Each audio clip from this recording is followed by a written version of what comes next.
Guys, in today's video we're going to be going over the entire contractor's manual from chapter 1 to chapter 10. I combined all the videos that I did for each chapter into one video, so you guys only have to watch one video.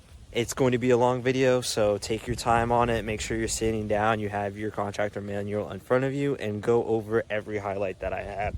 In the test, probably 80-90% of the questions I had were already highlighted, so this is going to help you guys out a lot. And I have a study group, a group chat on WhatsApp of everyone currently taking the business and finance test. The number will be right here on the screen and in the comments down below, so make sure shoot me a message and I'll add you to the chat. And I am currently working on building a course on how to pass the entire business and finance. I will go over everything in the course on how to pass it, the math, everything. So make sure to look out for that. It might be already released. Check the description down below and check the comments. It might already be done. I already finished the course. It's going to be a long course, so it has all the information to make sure that you guys do pass the business and finance exam. Comment down below what license you guys are going for so I know. And I will be making more videos in the future. I am going to start working on the Builder's Guide to Accounting book and the AIA documents. So make sure to comment and subscribe and like. It helps the channel out a lot. It takes a lot of time for me to do these videos and edit to make sure you guys have the best information. I hope you guys like today's video and take your time. You guys are going to pass the exam. I know you guys are going to do it. You got this, and keep going. Today we're going to be going over chapter 1 of the contractor manual. I'm going to show you everything that I highlighted. I'll let you know if I saw something that was on my test, so you guys can underline it and highlight it as well. Before we start, I do recommend buying these gel highlighters from Amazon. They're only about $4. These are the ones that I use in this book. You'll see that in this book, some of the highlights that I did were with the regular highlighter, and they just bleed through the pages. Another thing that I did with my book is I put tabs at the bottom. Don't recommend doing that because it's so hard to store now. I can't store it like this anymore because then it will just get it slammed, so I have to store it like that. It's annoying. One thing I also do is I highlight all of my chapters, so you can see here. So chapter 1 is highlighted, chapter 2 is highlighted, and I put this little tab as well, so I know they're chapters. So this is a chapter, this is a chapter, this is a chapter, this is a chapter. So I do that as well, so it's easier for me to scroll through it. So let's get right into chapter 1. Here's chapter 1. In this table of contents, I didn't highlight anything. This one I just kept clean. Some of the other chapters, I do highlight a few things. On page 1.5, we're starting. This is the first highlight I have. Construction is similar to other businesses as it relates to planning, organization, management, and structure. Business plan. Some general guidelines that you can follow when working on your business plans are executive summary, description, research your market, funding, projections. On projections, I have charts and graphs are also good to use in this section. Some questions to consider in this section are, and there's the questions on 1.7, RFPs highlighted first. So if they ask you, what is an RFP? It is request for proposals. Business organization. The details of organizing your construction business entails, but is not limited to name, location, structure, workforce, registration, licenses, regulation, tax, finance, leasing, insurance, record keeping, and advertising and marketing. Page 1.8. The SBA notes that business location has an effect on cost regarding items such as salaries, property values, rental rates, business insurance rates, utilities, and government license and fees. Some locations have incentives such as HUB zones and tax credit for small businesses. The type of business organizations that you select depends partly upon, and then we have these. And then sole proprietorship. So here's an example. They might ask you, what is the simplest form of business organization? And it's right here. A sole proprietorship is the simplest form of business organization. Make sure to highlight that. And who is responsible for decisions in a sole proprietorship? The owner manages the business and is responsible for all decisions right here. Control of the business as well, it says. Sole proprietorship, you have absolute authority over all business decisions. And it has the advantages and then disadvantages here. One thing they might do is they might ask you, what is an advantage of a sole proprietorship? They will have 4 answers. Sometimes it's 3 of these and all of the above. So just choose all above. Or it will be 3 random ones and then just 1 from the list. So you just got to take a look at this list and see which one is on there or which one is not on there. There's the disadvantages as well. We're on page 19. Partnership. The Florida Uniform Partnership Act defines as a partnership as 2 or more persons associating themselves as co-owners for the purpose of carrying on a business for profit. A partnership agreement should include, these are all the things that it should include in the contract. There are 2 types of partnership recognized in Florida. This is important right here. A general partnership and a limited partnership. General partnership. Each of the partners are fully and personally liable as co-owners of the business. Limited partnership. A limited partnership is kind of like stocks, multiple ownerships. Has 1 or more limited partners. Is immune from liability for partnership debts beyond the amount of his investment. A limited partner cannot be involved in the management or day-to-day operations of the business. The qualifying business cannot be a limited partner. More passive investors always have at least 1 general partner. So a limited partnership always has 1 general partner. Also, if I don't have something highlighted, that doesn't mean it's not important.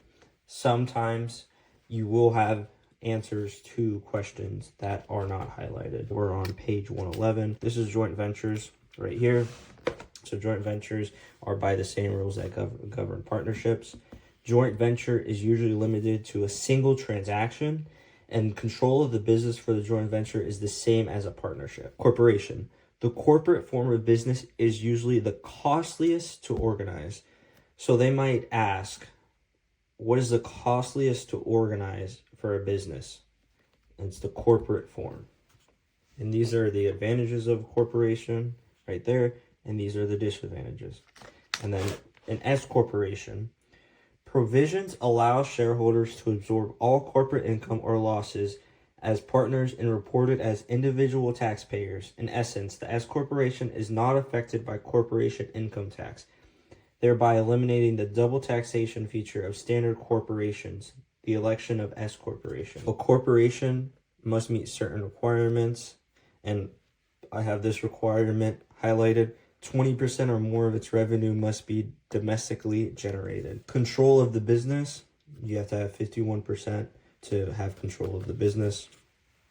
So the following below are points to consider and think about regarding your workforce. There, it goes up here too. And then registration. So this is each county requirements to register a business may vary. An occupational license, this is issued by counties and cities. Certificate of occupancy, zoning permits, these are all distributed by your county. This is distributed by the state, Florida General Corporation Act. Fictitious name registration. This is one that they might ask you for. The one that I had in my test was right here. The fictitious name must be advertised, and it will say how many times in a newspaper, and it's 1 time in a newspaper. And then this is the if change of ownership. Make sure to highlight these ones that I have too. All right, we're going to, this is page 115. DR1 application for certificate of registration, sales tax.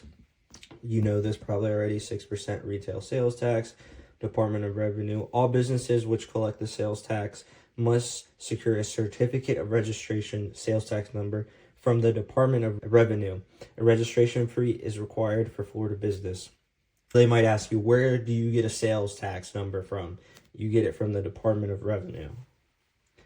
Federal tax ID, SS4, EIN number.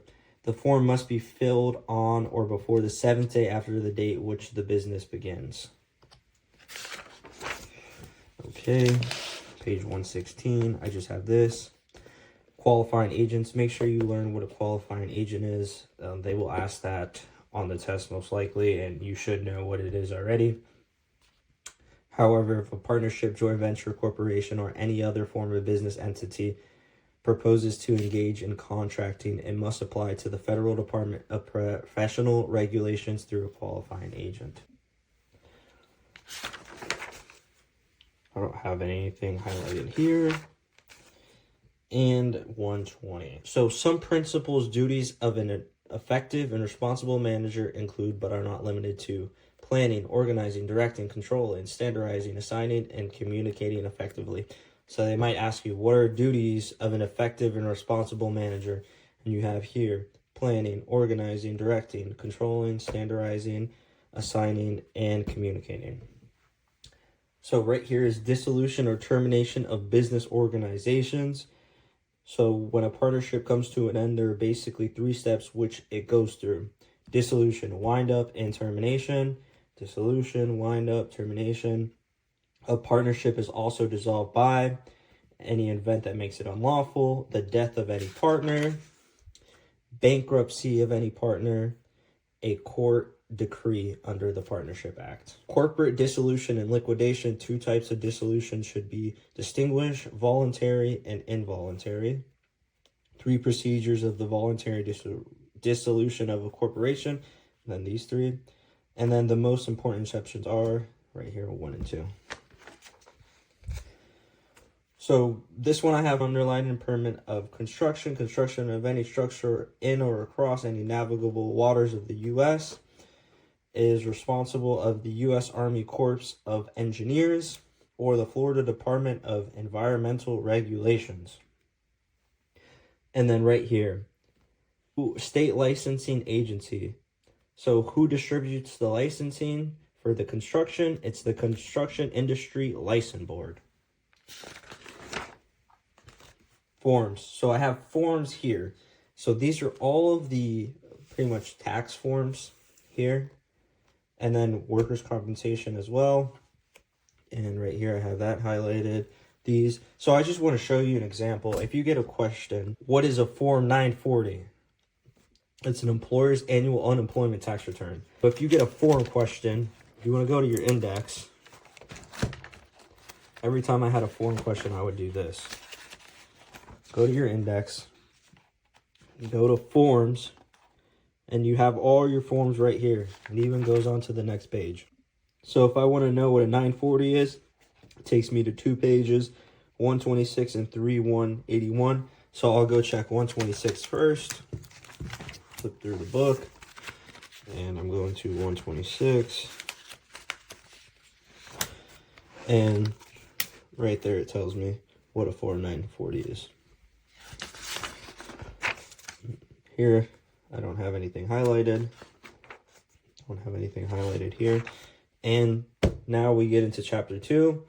So make sure you guys watch the next video for chapter 2. If you have any questions, let me know in the comment down below.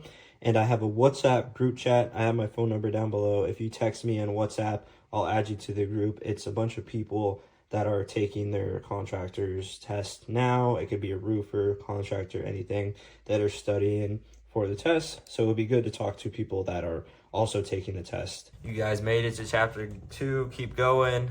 You guys can do this. I believe in you guys. Once again, if you guys study, put the time in, you will pass this exam. This chapter is very important. It's a long chapter. The most important thing about this chapter is the statutes is in this chapter. Another thing that's in this chapter is the violations and citation amounts. Those are very important, and I got multiple questions from there.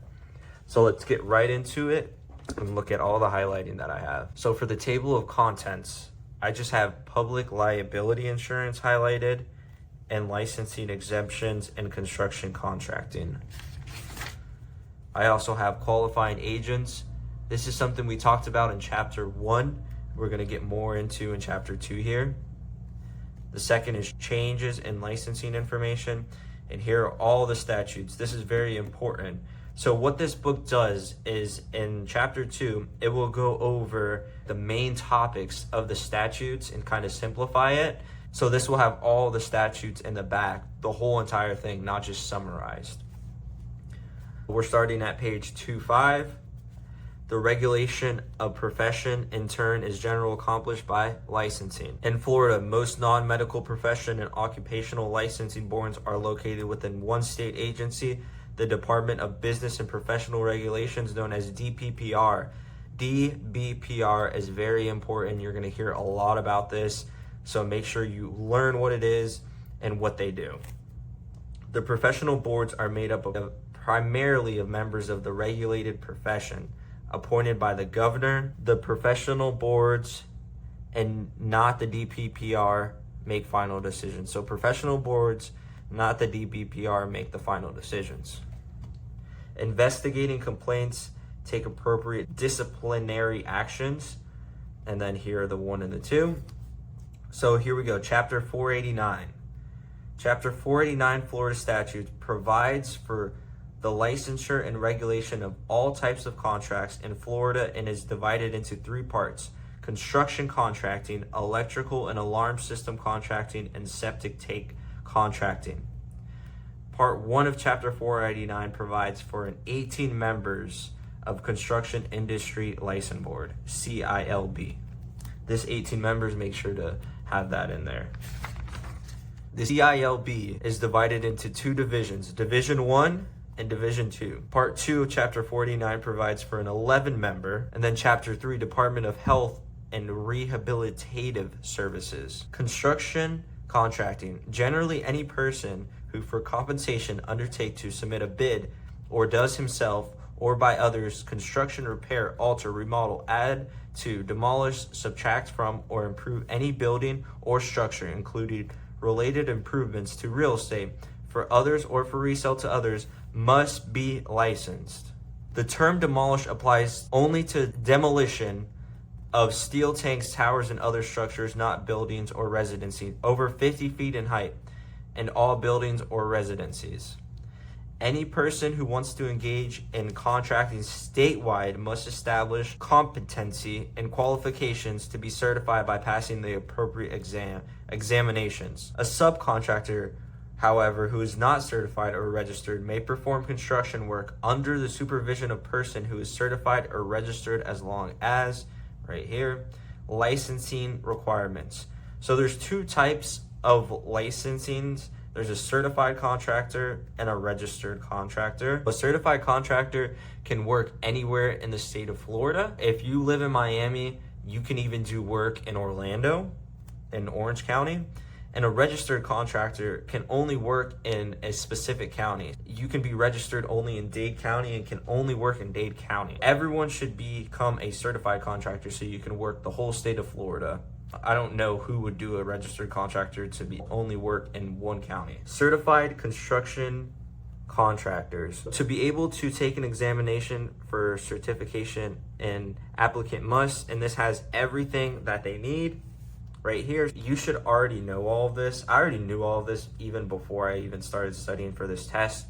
Make sure you know all of this as well, because you need to know all of this when you're applying to get your license. If you don't meet these qualifications, you're wasting your time taking these tests.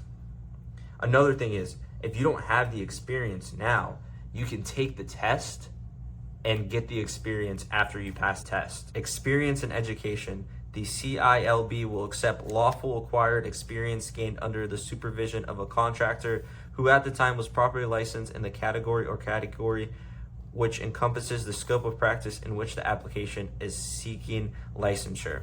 Another thing that I hear all the time from people is, oh, you have to get a GC to sign off on you, or you have to get a contractor to sign off on you when you're applying.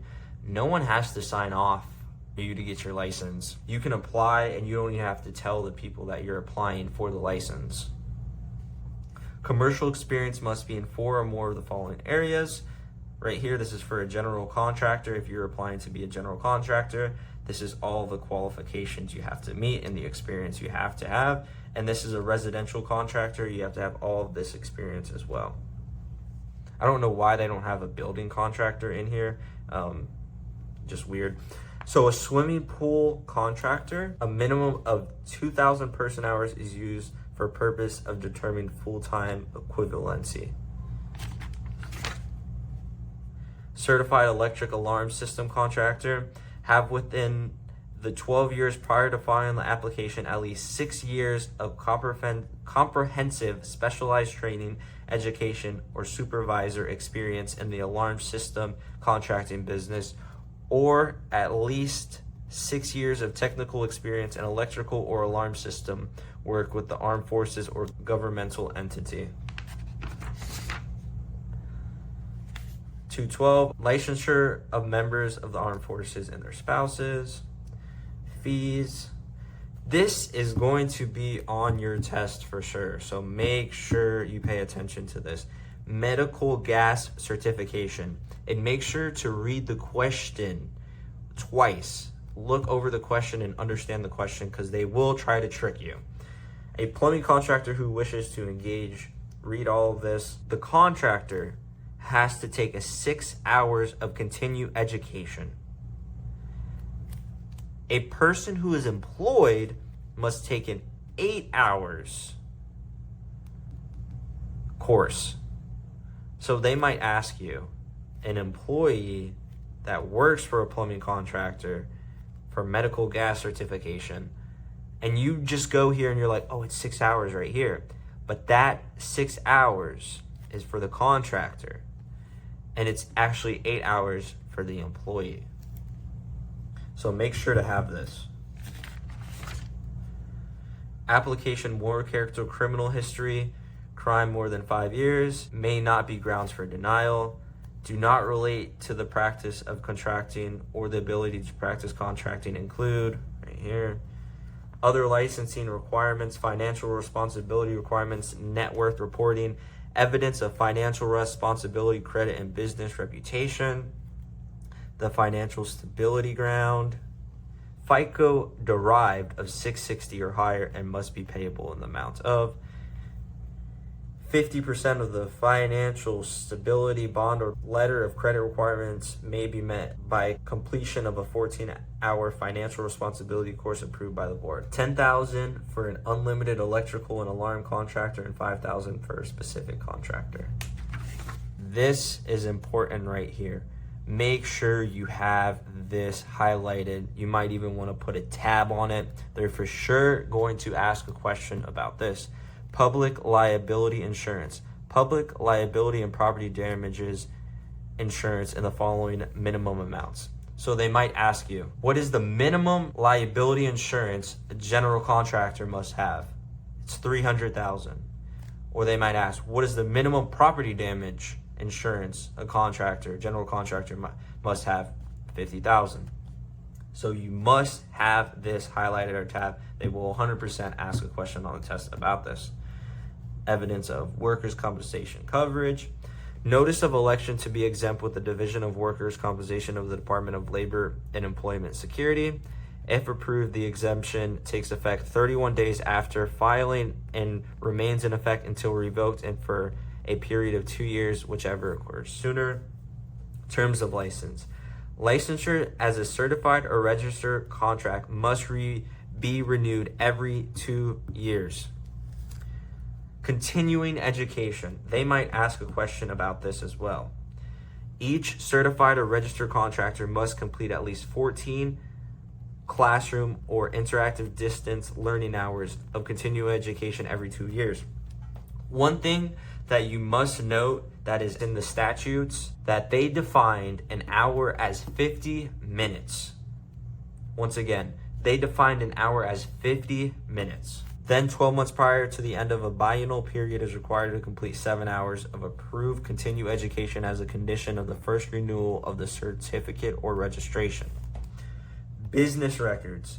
They will ask this question as well. Contractor's license pursuant to Chapter 489.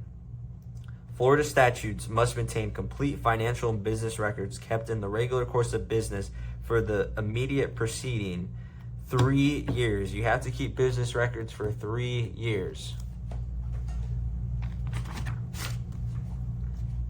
218. This is important. Make sure you read through all of this and you understand all the items that are a license exemption from construction contracting. Read through all of this and understand all of this. They will 100% ask a question about this. They might ask you, do you need to have a license to install heating or air conditioning units that have a capacity no greater than, they might put 4 tons or 38,000 BTU. They might ask something like that. So you have to know all of this. So when you get a question about license exemption, you go right here to page 218 and 219, and you have the answers here. Subcontracting requirements. General contractors and certified underground and utility and excavation contractors may perform clearing and grubbing, grading, excavation, and other site work for a construction project. And it keeps going on here. That's the only one but I had this all highlighted, so these are all important as well. Electrical and alarm system contracting exemptions here too. Qualifying agents. So this is what I was talking about earlier. This is something you want to read through all of this. I'm not going to go through all of this. Pause the video to highlight all of this. This is very important to understand what a qualifying agent is. So right here, pause the video now so you can take these highlights. Here's another one. Independent contractor has the right to control or direct only the result of the work and not the means and methods of accomplishing the result. Independent contractor or employees have the right to control or direct only the result of work and not the means and methods of accomplishing the result. IRS common law test, behavioral, financial type of relationship, behavioral control, an employee. All the following are examples of types of instructions about how to do work.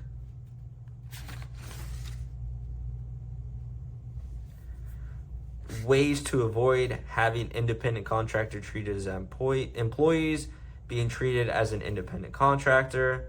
1099 reflecting amounts earned if 600 or more. Don't ever pay bonuses to a person you treat as an independent contractor. Very important. Penalties for unlicensed activity. You will get questions about this. Any person who falsely holds himself or herself out to be a licensed contractor or who engages in contracting without first obtaining a license is guilty of a first-degree misdemeanor, and a second offense is a third-degree felony. Make sure to have this highlighted.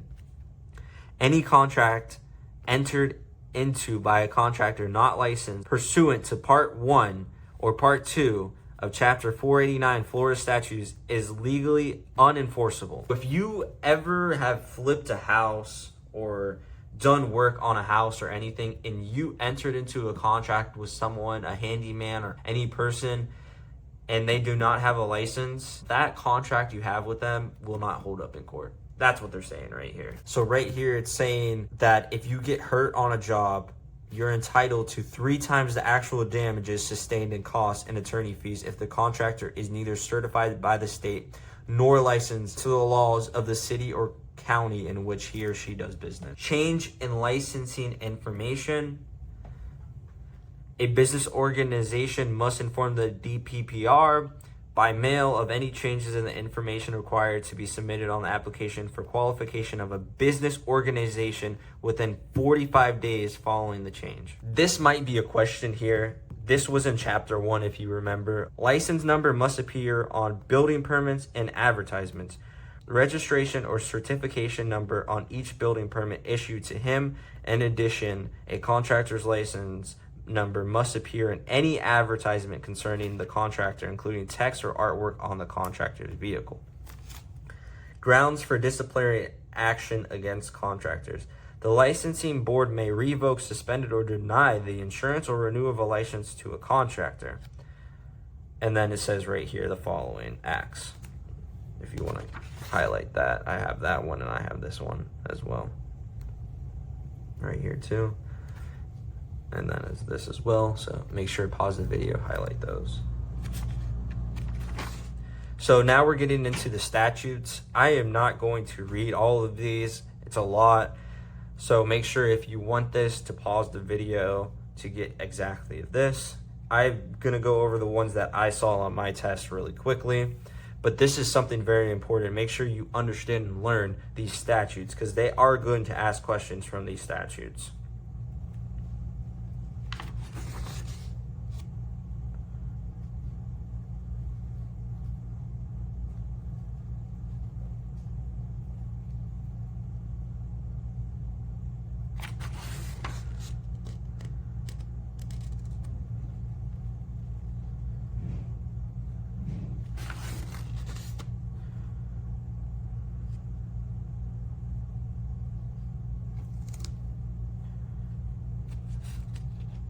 So once again, make sure to pause the video and highlight what I do have highlighted.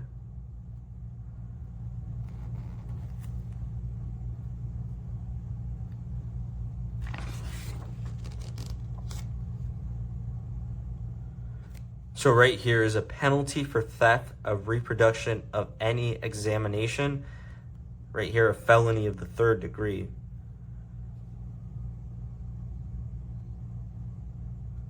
And then right here it says continue education providers. Each continue education provider shall retain all records relating to a licensee's completion of continue education course for at least 4 years after completion of the course.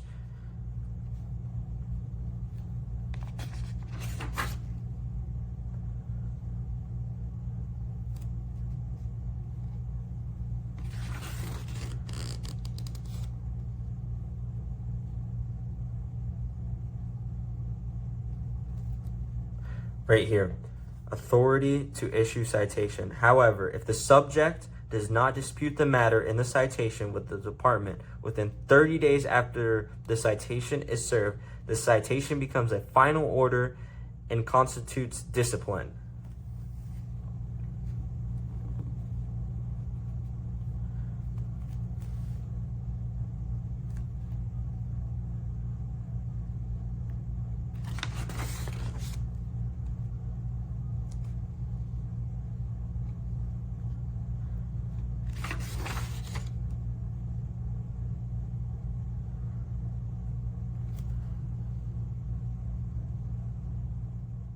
Right here, unlicensed activities, fees, dispositions. Therefore, the department shall impose upon initial licensure and each subsequent renewal a special fee for $5 per license to fund efforts to combat unlicensed activity.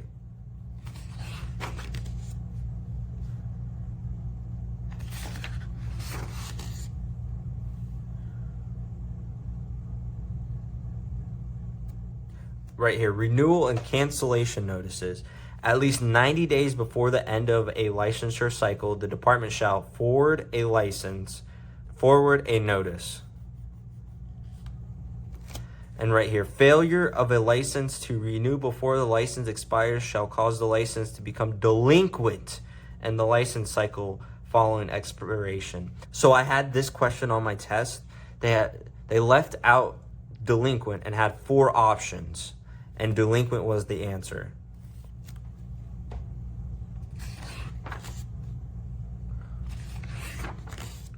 Now we're in chapter 489.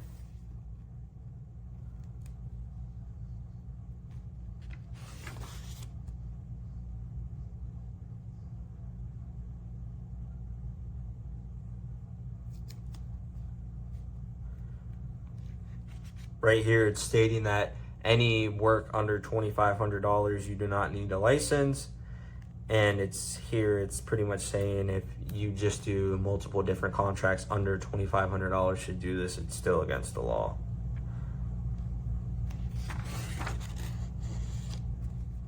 Definitions, here's the definitions of what a board is: a department, a contractor, a general contractor, a building contractor, and a residential contractor.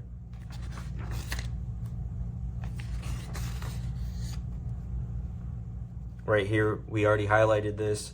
The board shall consist of 18 members.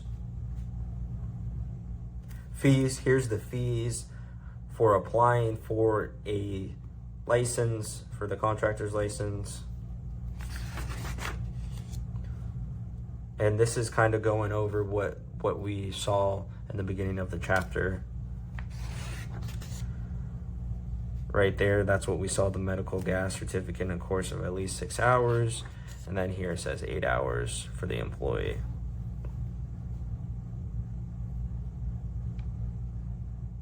And here's what I was talking about earlier about the 14 classroom hours of at least 50 minutes of each continuing education course. That's what I was talking about earlier.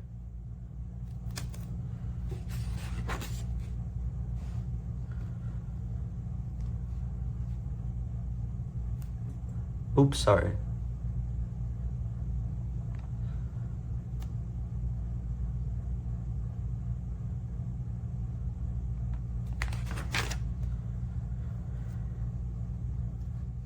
Here's important. This is going over the advertisements of where you need to place your license number.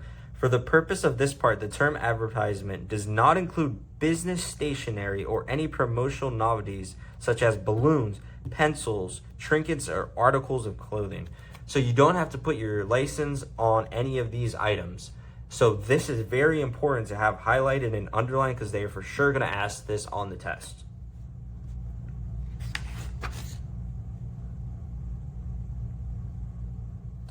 This right here as well, emergency registration upon death of a contractor. Within 30 days after the death of the contractor, of his or her name and address, knowledge of the contract, and ability to complete it. Make sure to read this and understand this. And right here, responsibilities. The statutes of the qualifying agent shall cease upon the designation of the new primary qualified agents or 60 days after the satisfactory notice of termination. Within 60 days, all secondary qualifying agents for the business organization shall become primary qualifying.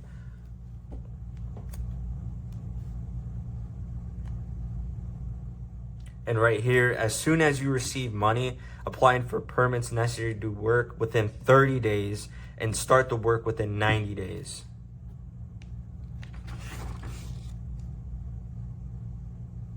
This is penalties. Make sure you look at this as well.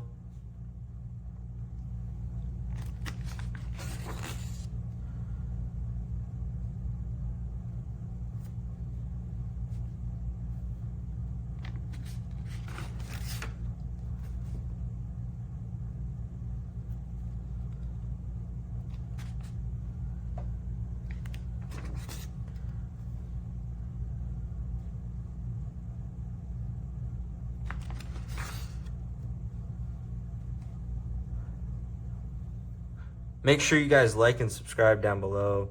These videos take up a lot of time for me to edit, and I do this to make sure you guys pass this exam. And I have a WhatsApp group down below. Make sure to text the number in the description down below and I'll add you to the WhatsApp group. It's going to be other people that are in the process of taking the test, so they should be some help.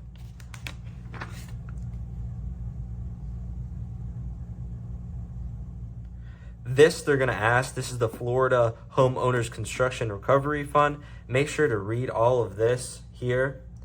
They are going to ask a question about that as well.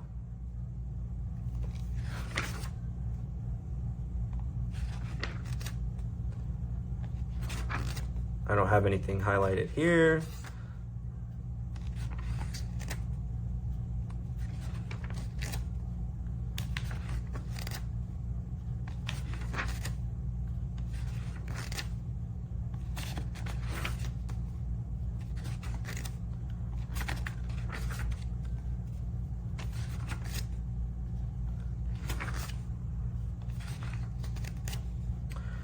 Okay, this is chapter 61G 412. Civil penalty for violation of chapter 455. The penalty should be paid within 30 days of its imposition by order of the board. Failure to pay a fine, an annual percentage rate of 18%. The application and exemption fee right here. These are the fees you actually already paid to take the test.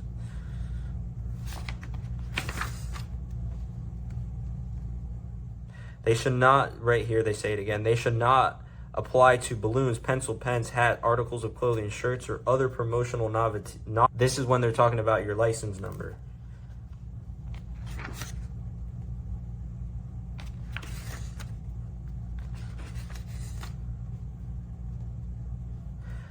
This is qualifying another organization. The applicant seeking to qualify an additional business and organization must appear before the board unless the applicant otherwise qualifies for approval, and qualifying 3 more business organizations must appear before the board.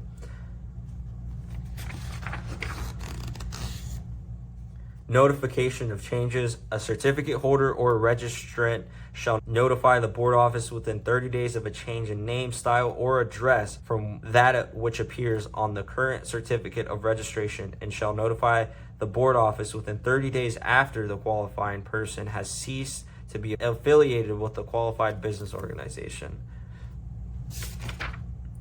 And also here it states the public liability insurance again. So if you want to highlight that, you have 2 options to find it right here, and it keeps going there.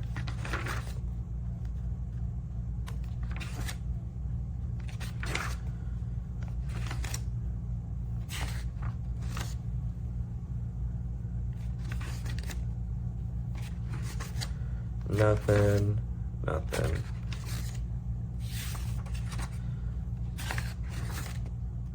We're almost finished, guys. Penalties. This have tabbed. Make a little tab for this. They are for sure going to ask questions about this. Make sure to read over it, learn about it as well. And they have right here, it will say first offense or repeat offense. So understand that the first offense is here and the repeat offense is here, and this is the minimum and maximum of each. I had this on my test from there, a question from there.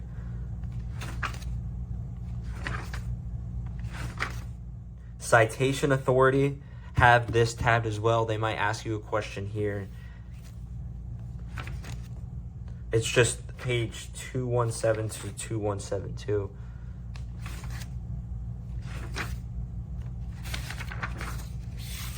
Let me see if I have anything else.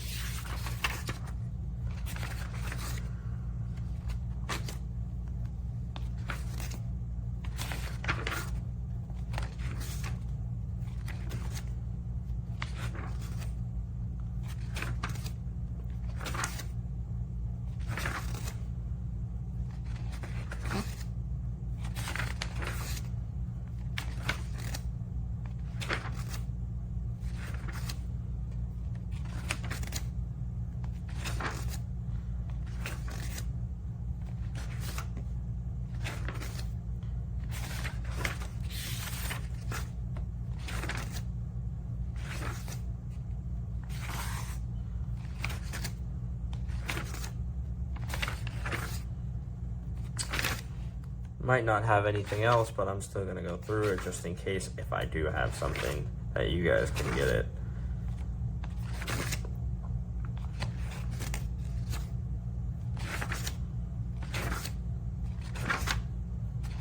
This book is so big and it really hurts your fingers when you're flipping through it because the pages are so thin. It's very cheap paper.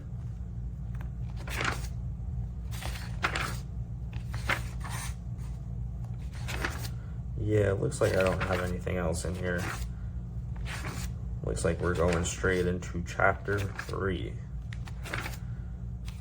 Okay guys, now we're in chapter 3, financial management. Whenever you get an accounting question on the test, I personally would go to chapter 3 if I didn't know if it was already in the accounting book. And when you study the accounting book good, you will know which questions will be in the accounting book and which ones will be in the contractor's manual. I would check both of them sometimes, or I just found it in the accounting book and I just move forward to another question.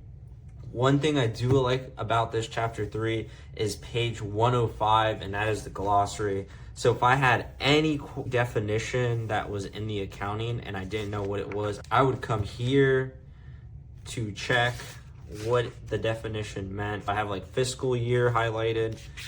So this is a very good thing to have tabbed so you can come here if you don't understand something.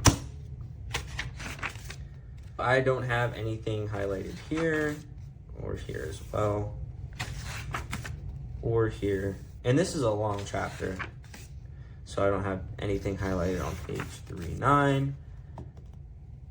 So I have here bookkeeping, the difference between bookkeeping and accounting. In this chapter, I'm not going to read over everything. I'm kind of already losing my voice from doing chapter 1 and chapter 2. So I'm just going to point out things that are important. 30 days to pay. Accounts owed to a supplier who has given you credit are called accounts payable. Very important to know what accounts payable is. And that's something, once again, if I was like, man, what does that mean? I would go here to the glossary, and it's like, okay, accounts payable, money owed by the company for goods and services provided by its supplier. Easy. Balance sheet right here. Things owed are listed on the left, and claims against things owned are listed on the right. Very important. So pretty much what they're doing is they're going over pretty much everything right here with these little examples. It's very important. I actually learned all of these and studied them as well. Things owned by the company are called assets. Claims by others are called liabilities. You probably already know that. And here's the equation. Assets equals liability plus equity. You got to know this. And you can just go page 312, if you get a question about that. Changes in equity. They are investments or withdrawals by the owner, earnings or losses by the company. Changes caused by withdrawals. Right here, revenues and then expenses, they're defined here. And once again, let's go to the glossary and see if we can find revenues. Expenses, here's expenses here. So if you need to figure out what expenses means or what revenue means, right here, revenues. Little cheat sheet right there for the glossary. Keep going. Right here, stuff to highlight. Once again, I'm not going to read everything. I'm just going to read what's important. Here they define what an accrual method is. The categories under assets, liabilities, equity, revenues, and expenses are called accounts. Debits refer to the left side of an account and credit refers to the right side of an account. Very important to know this. The act of increasing the account balance of the account that has a debit balance is called debiting, and this is crediting right here. And then it shows a summary of debt and credit theory. So it shows the example here of what you're doing. Right here. The reason for having a separate income statement is that it provides information on how the earning on the balance sheet were arrived at and over what period of time. The journal. Make sure to learn what the journal is. Let's see if it has journal here in the glossary if you get a question like that. Right here, journal. So if you don't know what a journal is, go to the glossary. They don't have a glossary or like a definition section in the accounting book, so that's why I like this so much. A chart of accounts.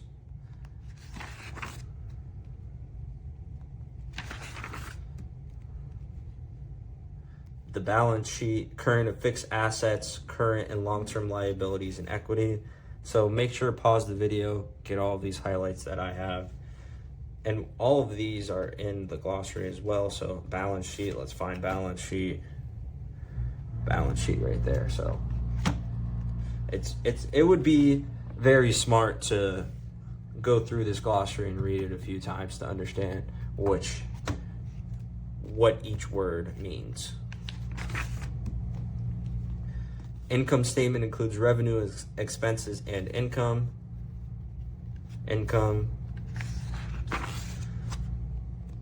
Prepaid expenses are assets that have been paid for but which will become expenses over time.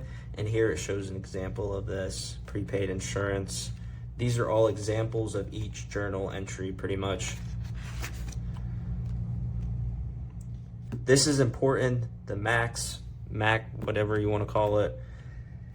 And they will for sure ask you a question about this, but they have this in the accounting book and it's more simple. So when I do the accounting book, I will show it, but in the accounting book, it has a better like definition for it. But you can also come here As well, real estate may now only be depreciated on a straight line basis. Here we go, more.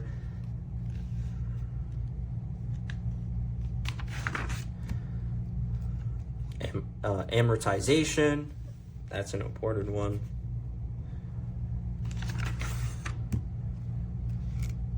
Here's right here, tab, for example, of a balance sheet. That's funny, I actually had this inside my testing room, and I guess they didn't notice it when they were going through the books. After I took my test, I haven't touched this book. During my test, I actually had a tab in my book, and I had to call her over to get it out, because she told me, she's like, if there's more tabs in here, just call me over and I will take it out when you're in the test. But not all proctors will be that nice, I guess, so make sure that you look through your book before you go. Opening the books. So once again, if you go to glossary, it will probably have here, opening the books. Let's see. Right here, opening the books. So that glossary, once again, is a cheat sheet. Preferred stock, common stock, why and how. Accounts receivable, important to learn what accounts receivable is. I had a question about open invoices on my test and I just came here. And the section describes a method of accounting known as the open invoice method. Open invoice accounting keeps track of each individual invoice together, which each partial payment made against it. Suppliers for early payment of their invoices. This is the discount right here if they pay. That is in the accounting book, the discount amount, and they asked that on my test, and I think it's 2%. I don't remember, but I'm pretty sure it's 2% if they pay early. The preparation of your employees' payroll include the following. So right here is vacation pay, determine an employee's deduction, SIT income, the FIT. Learn all of this information here.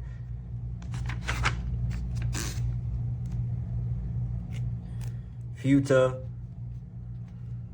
Once again, pause the video and highlight all of these items.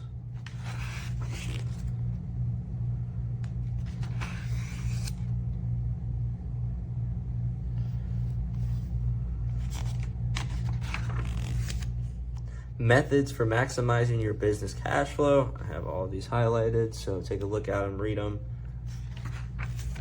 And here's part 2.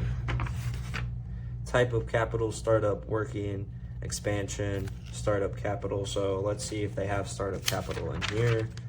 So if you have that question,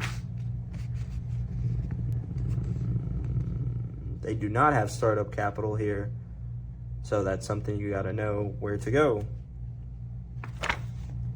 Types of capital. Startup capital is the amount of money needed to get the business underway and should be enough to cover expenses for 3 months to a year, depending on the type of contracting business. Expansion. To qualify for expansion financing, some programs and financial institutions require that you have been in the business for at least 2 years, while 5 years is preferred. Principal, term, rate. Right here, I have a few highlighted.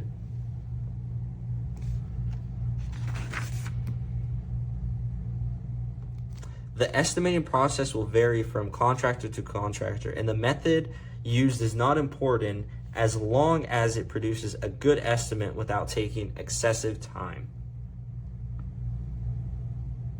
Treat each contract as if it's its own separate construction company. Types of contracts. They will ask you a question about this too. They'll ask you, which contract provides reimbursement of defined costs incurred plus a fee for the contractor service? Cost plus contractor.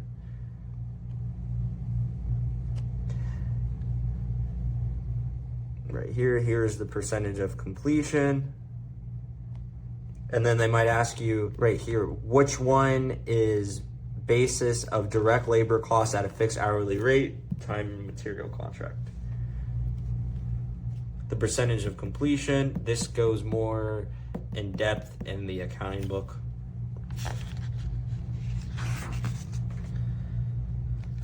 Completed contract method.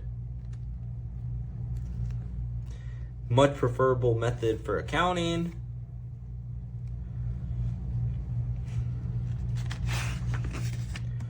Overhead costs, direct labor, material, and performance bond premiums.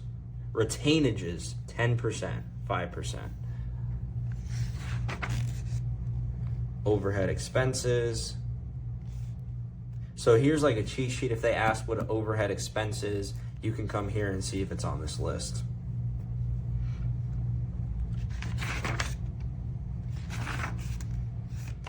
Here's the type of financial ratios.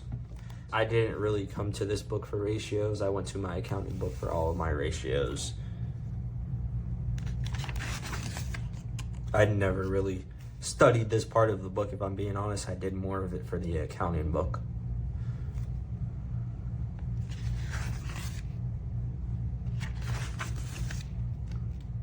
Employee information. The employee is required to maintain records that contain certain specific information about each employee, and this is the information they must keep. That's also in a different part of the book.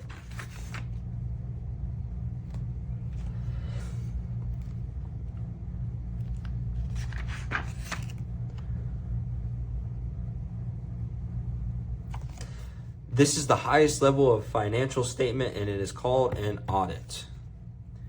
They might ask you, what is a CPA? Right here, Certified Public Accountant.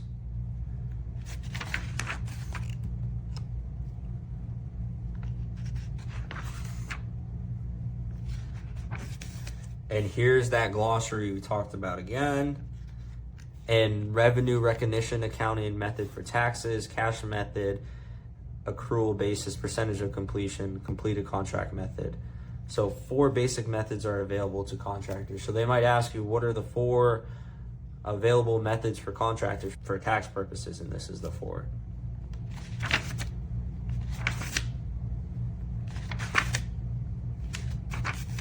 Under the date is taken, but I will have a few things highlighted. If you're the prime contractor, you'll be responsible for posting a copy of the wage decision.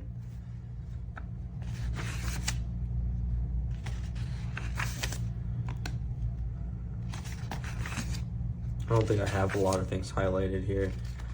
I remember they only had like 1 or 2 questions from here. And I think it's in another part of the contractor's book as well. Here's a few. Can't really see those highlights.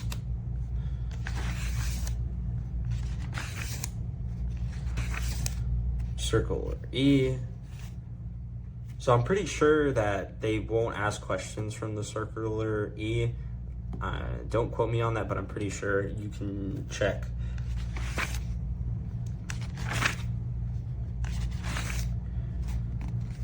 I have a few things highlighted here. Here. Keep all records, employment taxes for at least 4 years. We had that highlighted in the beginning of the chapter. File Form 941.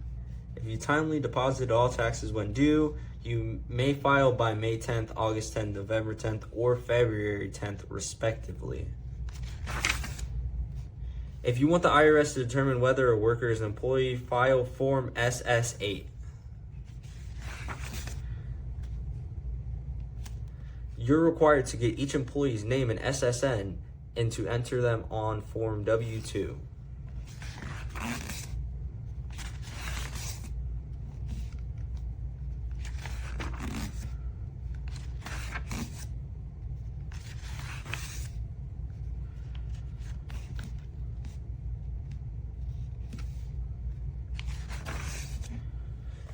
You may make a payment with a timely filed Form 941 or Form 944 instead of depositing without incurring a penalty.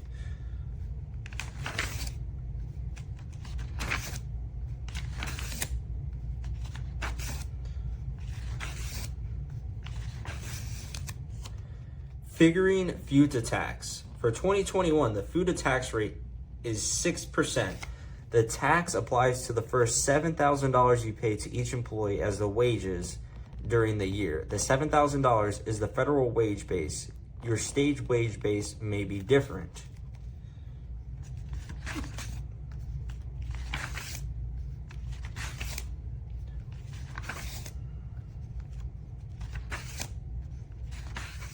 And now we're going to get into chapter 4. So thank you guys so much for watching this video with me. And I will start doing chapter 4 now. Make sure to like and subscribe down below. Once again, I have a WhatsApp group chat. Make sure to text my number and I can add you to it. It's other people taking the test right now, so you could find a good study partner in there. Make sure to like and subscribe down below. Okay guys, let's get into chapter 5, labor and employment laws and regulations. Once again, if you guys want to be added to the WhatsApp group chat, the number is down below and in the pinned comments. Just message me and you'll be added to the group. But let's get into chapter 5. I'm pretty sure this is the longest chapter in the entire book. The questions that I did have were math questions. I'll get into it when we get to there. It was pretty simple. What I had on the test, I just went to this part of the book. You just follow the steps and I was able to get the answer.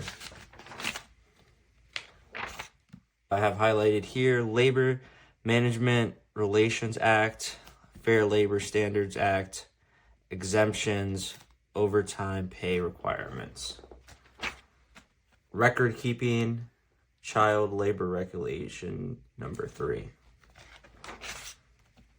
Unemployment benefits, penalties, sanctions, special issues related to the construction industry. And this one, I had questions from here, so make sure to have this highlighted, starred, everything. Immigration Reform and Control Act of 1986. Record keeping, the Fair Labor Standard Act, Florida Child Labor Law, Florida Reemployment Assistance Program Law, Employer Guide to Reemployment Tax, Employer Guide to Reemployment Assistance Benefits. All right, so let's get right into it. These ones are the labor and employment laws and regulations. I just have these highlighted. Maybe just read through all of these and just highlight the name of each one. Here's another one. The age discrimination in employment, treating employees 40 years and older differently because of their age unless the employer can legally justify its actions. National Labor Relations Board, NLRB. So if they ask you what NLRB is, it's the National Labor Relation Board. Duty to bargain. Employers and unions have mutual obligations to bargain in good faith over wages, hours, and other terms and conditions of employment. Neither party is required to make particular proposals or concessions. The NLRB, acting through a member of regional offices, prosecutes unfair labor practices charges and conducts representation elections. If they ask you who is in the enforcement of unfair labor practice, it is the NLRB. Unfair labor practice charges and unfair labor practice charges ULP must be received by the regional office where the unfair labor practice is alleged to have occurred within 6 months of the alleged violation. Representation elections. In the construction industry, an employer can sign a bargaining agreement with the union without employees' majority support for the union. Coverage. Exception to coverage include employees who work in federal enclaves, such as military bases, and employees working for airline on railroads. Requirement prohibition. Florida is a right-to-work state. Specifically, the Florida Construction, in conjunction with the Florida statutes, prohibits collective bargaining agreements that require union membership as a condition of employment. Union shop agreements.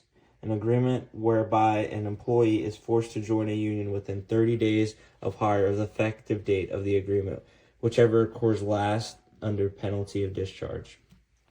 Agency shop, maintenance of membership. So right here, the FLSA is federal statute which prescribes minimum wage of $7.25 per hour for non-overtime work. Overtime compensation at time and 1/2 the employee's regular rate. Test for exemption. Employees compensated on a salary of fee basis at a rate of not less than $15 per week. I don't have anything here. Nothing here. Okay, so this is important right here, this part right here. So let's go through this first. Each work week stands alone. Single work week as its standard and does not permit the averaging of hours over 2 or more weeks. Determining work week. Regular rate of pay. This is important right here. The regular rate of pay may be more than the federal statute minimum $7.25, but cannot be less. Right here, this footnote is important. Highlight it. Footnote 1. In Florida, as of January 1st, 2020, the rate is $8.65 per hour and will increase to $10 per hour on September 30th, 2027. The rate will increase every September 30th for the next 5 years until it reaches $15 per hour.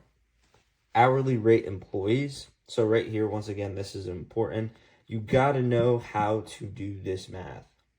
So hourly rate employees, and then they're showing you how to get the overtime for it right here. So he makes $7.25. It's times 40 is $2.90. So his overtime rate is $10.88 times 6 hours, because he worked 6 hours of overtime, is $65.28. And then the $2.90, which is from here for his regular rate, plus the $65.28 for his 6 hours of overtime, he got $355.28 total. So when I had a question about overtime rate, I just went here and looked at their math and followed the same steps to get the same exact answer on the test. Another method that can be used, this is just another method that they're showing. Hourly rate and bonus. So here it's $7.25 per hour times $333.50. $333.50 calculated base plus $9.20 bonus is $342.70. So now you got how much it is with the bonus. So then you have to divide for the 46 hours he worked, which his base pay with the bonus is $7.45. So then you would do $7.45 times 46 hours is $342.70. And then you would do that. The overtime rate times 6 is 223.38, because he did overtime as well. So yeah, right here, where does it say he did overtime? Oh, it's coming from this question. So he did overtime, it's 22.38. So it's right here, 34,270 with the bonus, with the $22.38 for the overtime rate. So he got $365.08. So when you give someone a bonus, it's just not that right here, it's just not a $9.20 bonus. It's actually going towards their hourly rate, and then it will be multiplied. These are important. Make sure you understand these two. Employees paid on salary. I didn't have any questions from this, but make sure to know it. I didn't have anything from here either. I didn't have anything from here. Bonuses. A bonus need not be included in the regular rate if the employer retains discretion. Both. 1, that a bonus will be paid, and 2, that the amount is not determined until the end or near the end of the bonus period. Gifts, Christmas, and special occasion bonus. It may be excluded from the regular rate. So these ones, this is different from the hourly rate and bonus. So make sure to understand that. Pay for foregoing holidays and vacations. On-call pay, I have highlighted. Daytime pay may not be waived. Overtime must be paid after 40 hours a week. May not be waived by agreement between the employer and employees. I had this on the test. Record keeping. Super, super, super, super important. Employees are required by regulation to keep so-called hard records such as payroll, employment, contracts, or agreements, and sales and purchase record for 3 years. All other required records, so-called soft records, must be kept for 2 years. Among other records, these would include time cards or time sheets. The following information must be recorded for each covered employee. Here you go, all that. Construction industry child labor restrictions, type of work. Children aged 15 and under may not be employed in a number of occupations, including construction. Child aged 16 and 17 may work in construction-related operations, but may not be involved in certain particular hazardous occupations at a construction site. So this is the occupations that they cannot do. Labor laws, number 3. No minor under 18 years of age is permitted to work in any of the following occupations. Hours. Under the FLSA, minors who are 14 and 15 may not work outside school hours in various non-manufacturing, non-mining, non-hazardous jobs under the following conditions. No more than 3 hours on a school day and 18 hours in a school week. I had a question like this. They were asking, like, how many hours can a 14 and 15-year-old work on a school day? And it was no more than 3 hours on a school day and 18 hours in a school week. No more than 8 hours on a non-school day and 40 hours in a non-school week. No earlier than 7 a.m. and no later than 7 p.m. except from June through Labor Day, when evening hours are extended to 9 p.m. Just read through all of these items. These are pretty important. I had a question on a test about this. Enforcement penalties. Here's all the penalties. Make sure to highlight those. The Davis-Bacon related acts. Employers with contracts valued in excess of $2,000.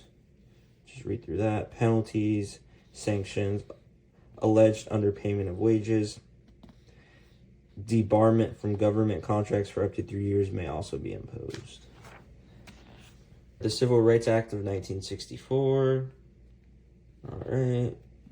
Covers all employers that employ 15 or more employees in each of 20 or more calendar weeks in the current or preceding year. Labor unions and employment agencies. Enforcement must be filed within 300 days of an event triggering prohibited discrimination. Right here. This is, once again, what I was saying in other videos, is you're pretty much taking a law exam. You're not really taking an exam on construction, and they just want to make sure you know the law. So make sure to highlight these. The coverage, the FCRA, 15 or more employees for each workday in each of 20 or more calendar weeks in the current or preceding calendar year. Alcoholism is a protected handicap. All right. I didn't have anything from here, but just make sure to highlight it and know where this stuff is.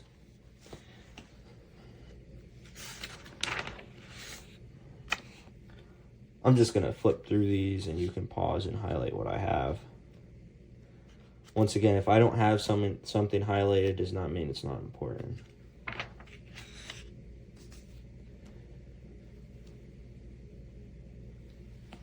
Okay, so enforcement. So this is enforcement for Family and Medical Leave Act of 1993. So the Secretary of Labor may investigate compliance and bring suits, or an employee may bring suit in state or federal court. Suits may not be brought late than 2 years after the violation unless the violation was willful, in which case the period is extended to 3 years. Federal Rehabilitation Act of 1973. An aggrieved party must file a complaint of disability discrimination with the OFCCP within 300 days of an alleged discrimination act. Okay, American with Disability Act. This one highlight employers with 15 or more employees for each workday in each of 20 or more calendar weeks in the current or preceding calendar year. So this is saying that you have to get coverage if you have 15 or more employees. a physical or a mental impairment the substantially limits one or more of the major life activities of such an individual. That's defining what a disability is. Reasonable accommodation. An employee is not required to offer all possible reasonable and accommodations or even the most reasonable accommodations. Pre-employment medical examinations are prohibited. Make sure to have that. An employer can require post-offer but be pre-starting work medical examinations and condition of the offer on the results of the examination in order to do so. During employment, employee medical examinations are generally prohibited. Current users of illegal drugs are excluded from the protection of the ADA. AIDS, right here. You can just highlight these that I have highlighted. I don't remember any questions from these, but I did have that highlighted. The Employment and Training of Veterans Act. The act applies to government contracts and subcontractors with contracts worth $100,000 or more. 180 days of the alleged violation. Boom, boom, boom.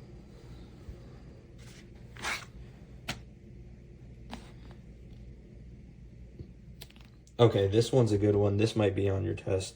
I don't remember having it, but I remember people saying they had it. The Florida Clean Indoor Air Act. Penalties. Sanctions. An individual who violates the prohibitions against smoking is subject to a non-criminal fine of up to $100 for his first offense and up to $500 for each subsequent offense.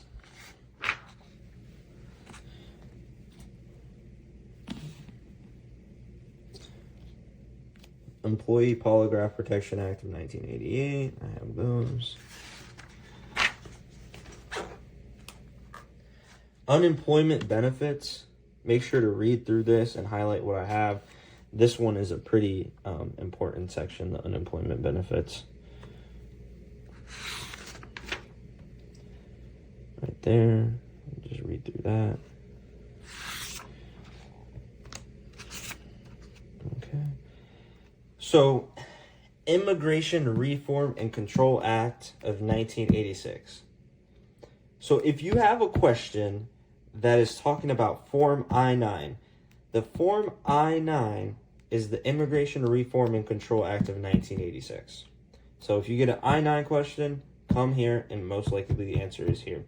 Employment verification. Under IRCA, an employer must verify the identity of all new employees as well as the individual eligibility to work in the United States. In this regard, the employer must also complete an employment eligibility verification form I-9.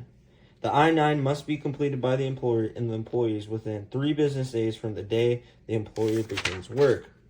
Right here is where I had the question. Once again, you get I-9 on the test. You're coming right here to the Immigration Reform and Control Act of 1986. That's why I had this highlighted here. Where is it? What page, right? Boom, immigration right here, I-9. And if you go, let's go into the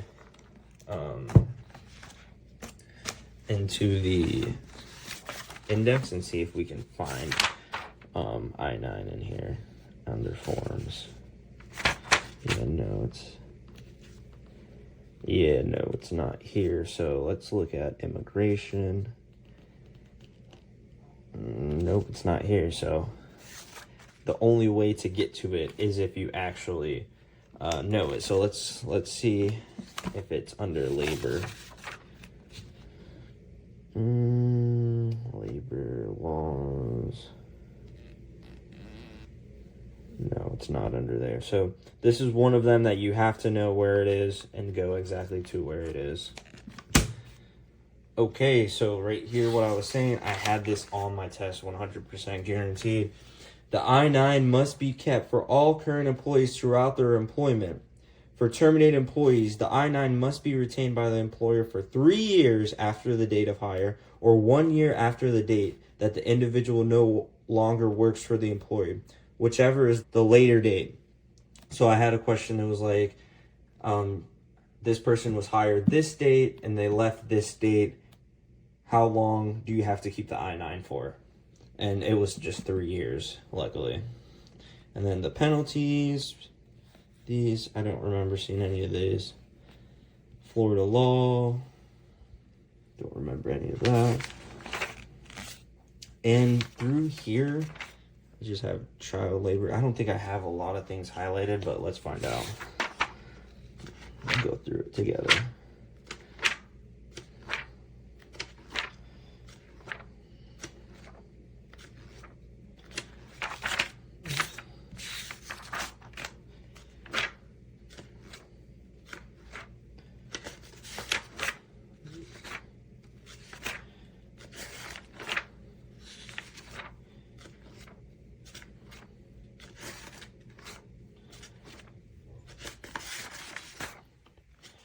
Yeah, it doesn't look like I have anything.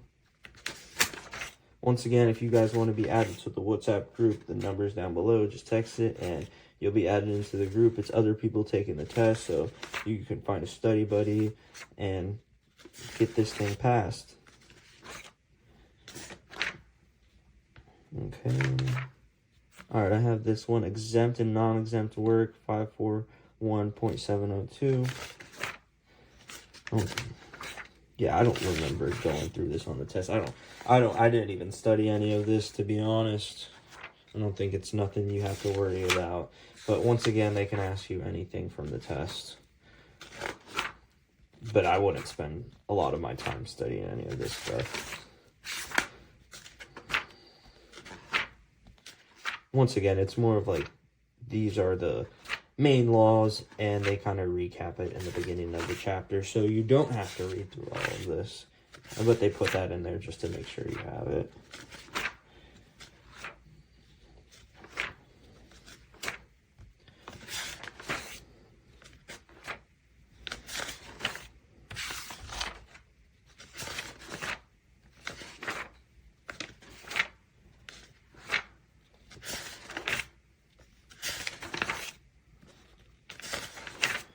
Yeah, I don't have anything in here.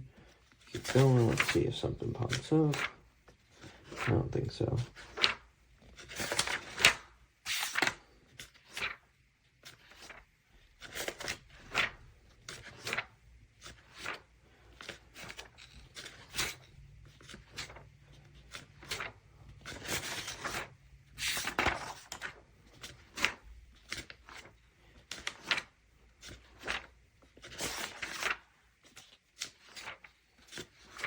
Comment down below what you guys are having the hardest time with, and I can probably make a video and go over it. So now we're at what employers need to know about reemployment tax. I actually went to this when I was on the test. It's pretty good. Who pays for reemployment assistance? You, the employer, pay for reemployment assistance through a tax managed by the Florida Department of Revenue. So they might ask you on the test, it will say like, Michael made $5,000. And how much does Michael need to pay in reemployment assistance? And it will say like $1,000, $200, $300, or zero. And it's a trick question because the employer pay for the reemployment assistance. So the answer would be zero. So that's something that might pop up on the test. And boom, boom, boom. Employment not covered. This is cool to know. Highlight that right here. Oh, this is a good one that I had. It was asking me what in a specific form was, and I could not figure out what it was. And it was I think it was an RT 5 or RT 6, and it was asking like when you had to file it. And I was like, man, where is this? I couldn't find it. And I finally flipped through and I found it on one of these pages. Let me see if I can find it. You must file your employer's RT6, including any correction, and pay the tax electronically if you're an employer who employed 10 or more employees in any quarter during the preceding state fiscal year. So you have until July 1st and June 30th to pay it. The tax rate now for new employers is 2.7%.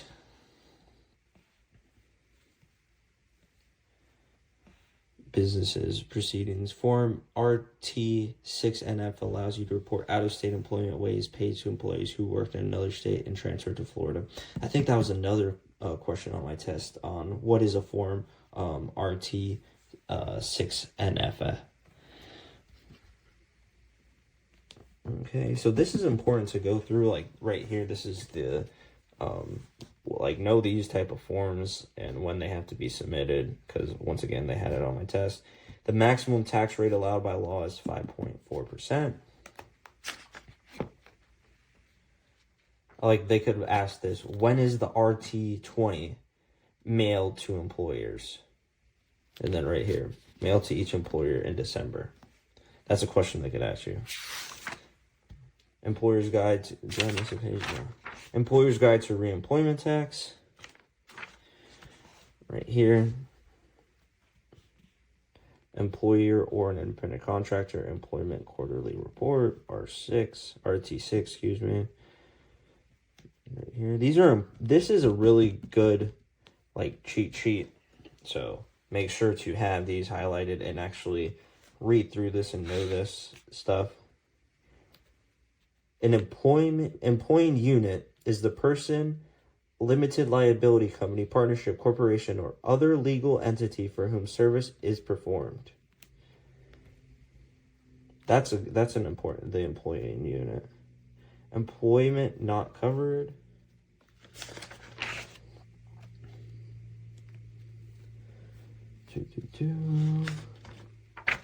Once again, highlight these, pause the video, and you can highlight them. Penalty for failure to file electronically.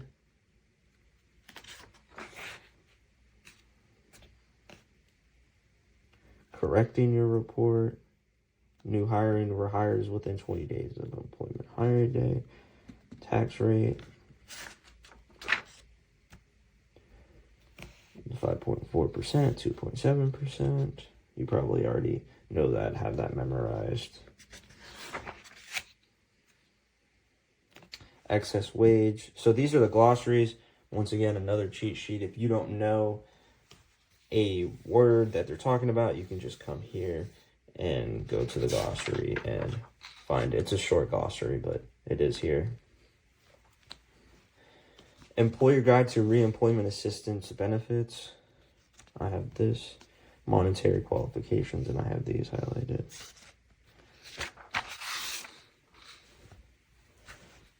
And that. An appeal must be filed within 20 days from mailing date of the termination. And then the tax rate right here.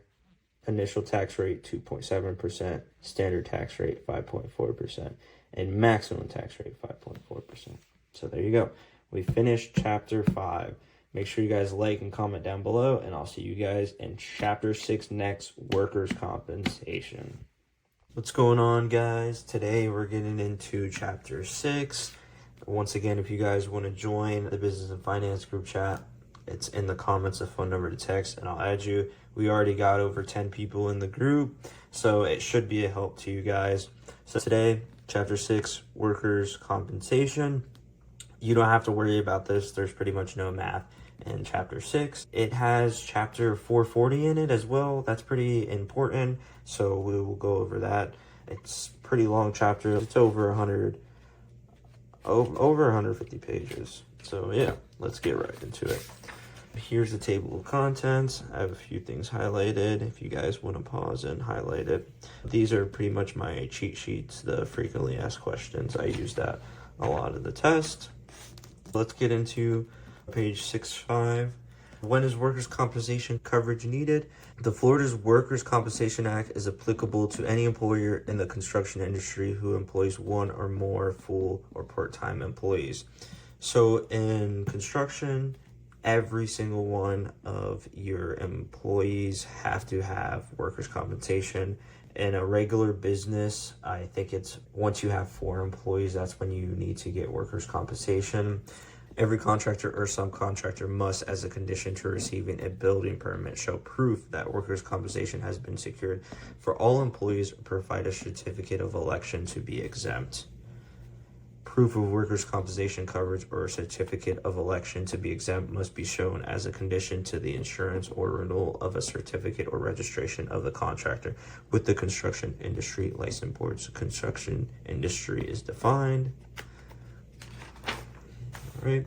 The following activities are not construction jobs, as that term is used in the workers' compensation statute. So there's everything, have that highlighted.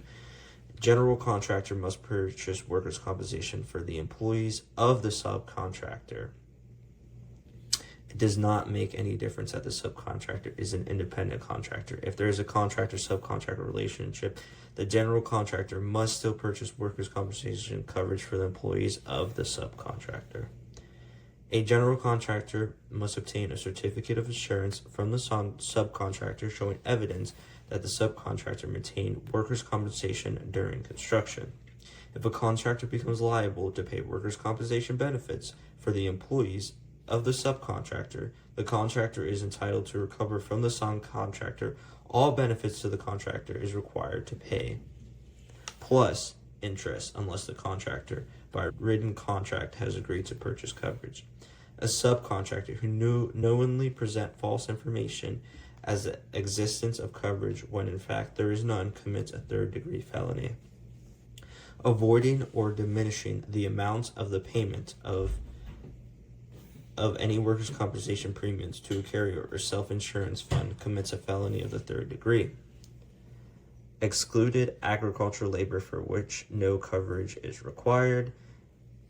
The seasonal work must be completed in less than 30 days, provided such seasonal employment does not exceed 45 days in a calendar year. A sole proprietor or partnership in the construction industry, regardless of whether he's an independent contractor, is considered to be an employee. A sole proprietorship partner or officer or of a corporation who is actively engaging in the construction industry and who elects to be exempt from workers' compensation coverage may not recover workers' compensation benefits.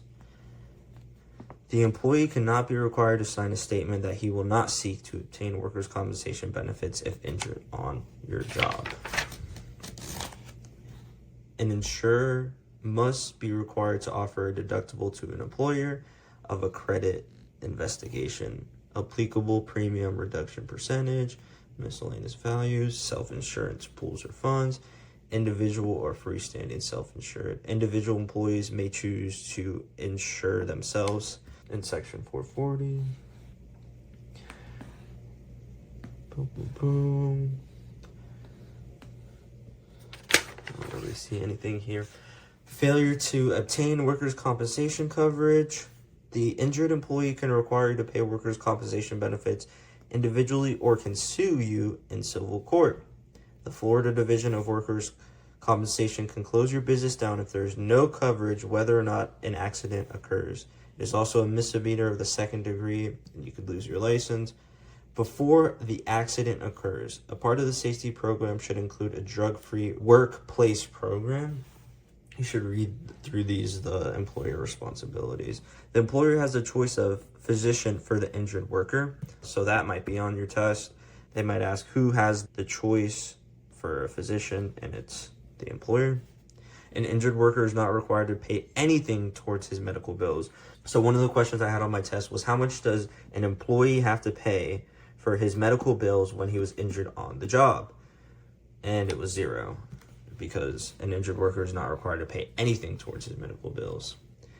Basically, the injured worker is entitled to 2/3 of his average weekly wage, which is, I think it's 60 something percent, 63, 67%, I'm not sure. It will say later on.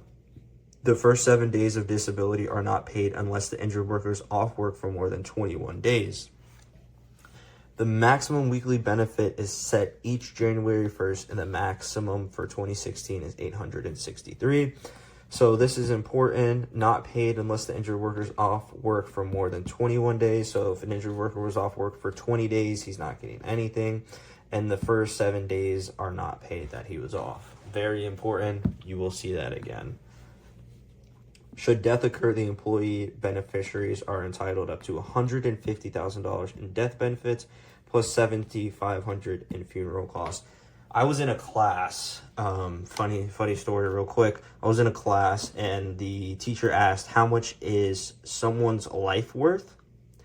And I was reading the book and I said I read it here, should death occur, the employee's beneficiaries are entitled up to $150,000. So I was like, I mean, a life is worth $150,000. That's what the contractor manual says, and you have to pay $7,500 for the funeral. Of course, that was messed up for me saying that, and his question was saying that a life isn't worth any dollar amount. But in my opinion, the contractor manual does say a life is worth $150,000. So let me know in the comments down below what you guys think. Okay, responsibilities after the accident. There can possibly be a 25% reduction in the employee's workers' compensation benefits if an accident does in fact occur. The injured worker has 30 days in which to advise the employer of a fact that an accident occurred. So the injured worker has 30 days to advise the employer of the fact that an accident occurred. You'll see that again. Following the accident, within 7 days of knowledge of an accident, the employer must report to the carrier notice of injury on a specific form provided by the Division of Workers' Compensation. Failure to report this injury to the carrier may involve up to a $2,000 fine per occurrence. First aid cases requiring treatment on site that do not require medical treatment for which charges will be incurred and do not disable the employee for more than 7 days do not need to be reported. It should not be noted, however, that the accident has to be recorded on a notice of injury. If the case later meets the reporting requirements, the notice of injury must be filed within 7 days after employee has knowledge of the change status. The Florida Workers' Compensation Law also requires the reporting of an on-the-job injury accident resulting in death of an employee within 24 hours to the Division of Workers' Compensation Bureau. Employees must retain a copy of all information contained in the first report of accident, including the actual forms, for not less than 2 years and 6 months. Any violation of the reporting accidents can subject the employer to a penalty of up to $500. Return to work process. An employee is not required to return to work until so advised. Many times the physician advises the insurance provider, even the employer, of the return to work date, but not the employee. Therefore, a written verification of the employee of return to work must be made. Training and education, financial impact of workers' compensation on the contractor. Employees are classified by the types of jobs their employees perform and are manually rated per $100 of payroll. For example, roofers have a classification code of 5551 and pay, as of 2016, their premium at the rate of $18.60 per $100 of payroll. If the employer has a payroll of $100,000, his manual determined premium would be $18,600. Your compensation to other employees within your industry is known as the experience modification factor, experience mod. Frequency of your on-the-job accidents and the severity of those injuries over 3 years compared to the employers similar to you. Okay, I don't have anything here. I have this highlighted, but doesn't mean anything really. I mean, you can highlight it if you want to pause the video. Okay, frequently asked questions. This is awesome. This is where I would go to if I ever got a workers' compensation question. Most of the time the answers were here, or they were in the chapters that we just read, but mostly in here. So who needs workers' compensation cover? Once again, this said it in the beginning, construction employees who have one or more employees. And right here, that's what I was saying, non-construction employees who have 4 or more employees, including any non-exempt business owners. So you have to have, I guess, more than 4 employees to get workers' compensation. So if you have 3 or 4 employees, you don't have to have workers' comp. And then agriculture, when there are 6 regular employees, we read about that there. So go through all of these, read through this, frequently asked questions. It's really good. What should an out-of-state employer know about Florida's coverage requirements? This is really good information here. Does the injured worker pay any part of my workers' compensation insurance premium? It is the employee's responsibility to pay the entire premium for workers' compensation insurance coverage. A question that I got on the exam was asking how much money does the employer need to take out of the paycheck for taxes and stuff like that. And they threw this in here. And the question was, they were paying this amount of taxes and this amount in other things, and how much did they have to pay in workers' compensation? So they tried to trick me. And the question was 0 because the employers were responsible for workers' compensation. Where do I get a supply of injury report forms that I'm required to complete when one of my employees has injuries? Your insurance carrier is required to provide you a supply of the form WC1, first report of injury or wellness. What kind of employee injuries are covered? What injuries are not covered? Compensation will not be paid in several other instances. Yeah, so read through that. Drug-free workplace, a 5% premium credit from your insurance carrier if you have a drug-free workplace. What if an employer refuses to take a drug test? Right there. And then how many days does the employee have to retest the specimen if he or she wishes to contest a positive test result during the 180-day period? That's for the drug-free workplace. Injured worker frequently asked question right here. This is everything for the worker side. When should my employer report the injury to the insurance company? 7 days after their knowledge. The insurance company must send you an informational brochure within 3 days. All right. Will I be paid if I lose time for work? Right there it says it again. You are not paid for the first 7 days of disability. However, if you lose time because your disability extends over 20 days, you may be paid for the first 7 days by the insurance company. How much will I be paid? Right here will be 66.23% of your average weekly wage. Your average weekly wage is calculated using wages earned 13 weeks prior to your injury, not counting the week in which you were injured. Right here, very important. Your average weekly wage is calculated using wages earned 13 weeks prior to your injury. When will I get my first check? You should receive the first check within 21 days after reporting your injury to your employer. If I'm only temporarily disabled, how long can I get the checks? You can receive temporary partial disability payments or a combination of the two benefits during the continuance of your disability for no more than a maximum of 104 weeks. What is the time limit for filing a petition for benefits? In general, there is a 2-year period to file a petition.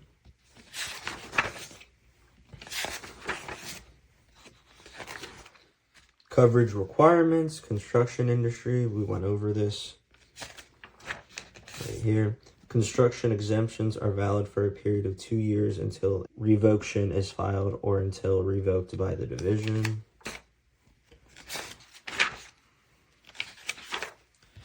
Not anything here.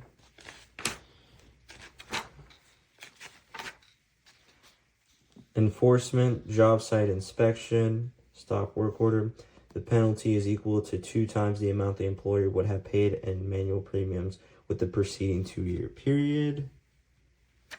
Read through that. Fatality reporting, 24 hours. We already knew that.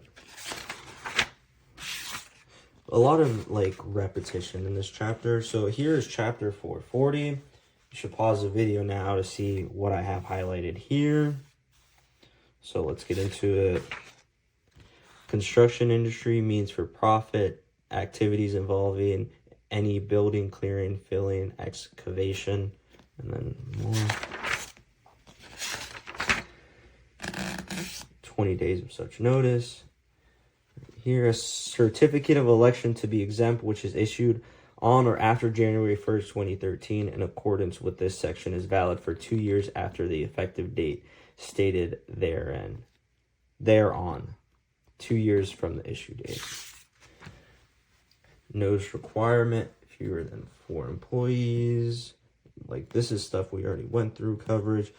If injury is caused by the knowing refusal of the employee to use a safety appliance or observe a safety rule required by statute or lawful adopted by the department and brought prior to the accident to the employee's knowledge, or if injury is caused by the knowing refusal of the employee to use a safety appliance provided by the employer, the compensation as provided in this chapter should be reduced by 25%. I think this is kind of ridiculous. Let me know what you guys think. If you tell someone, hey, you gotta wear glasses when you're using a saw, and then he loses his eye, and it's like, man, I told you to wear glasses when you're using the saw, and you still gotta pay him. If an employer fails to secure compensation as required by this chapter, the department shall assess against the employers a penalty not to exceed $5,000 for each employee. There's the drug-free workplace again. This is drug-free workplace. An employer not having a drug testing program shall ensure that at least 60 days elapse between a general one-time notice to all employees that a drug testing program is being implemented and the beginning of actual drug testing. An employer having a drug testing program in place prior to July 1st, 1990 is not required to provide a 60-day notice period.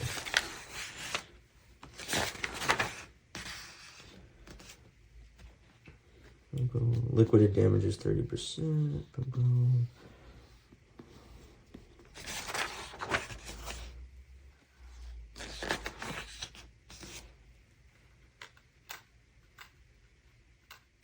Okay, the department shall assess a penalty of $1,000 per day against an employer for each day that the employer conducts business operations that are in violation of stop work order.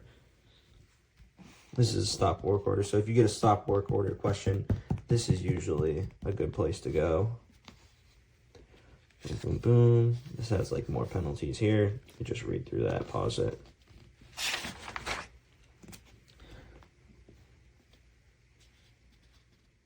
Compensation is not allowed for the first 7 days of the disability. Once again, we know that. If the injury results in more than 21 days of disability, compensation is allowed from the commencement of the disability. Once again, we know that. See, this chapter has a lot of, like, it's repetitive. Boom, medical records right here. The physician shall prescribe such care in writing. The employer or carrier shall not be responsible for such care until the prescription for attendant care is received by the employer and carrier.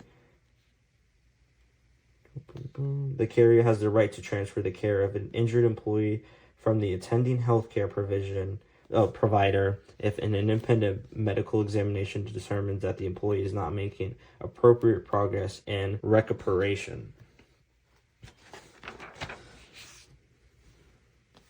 Oh, this is an important one. Upon the written request of the employee, the carrier shall give the employee the opportunity for one change of physician.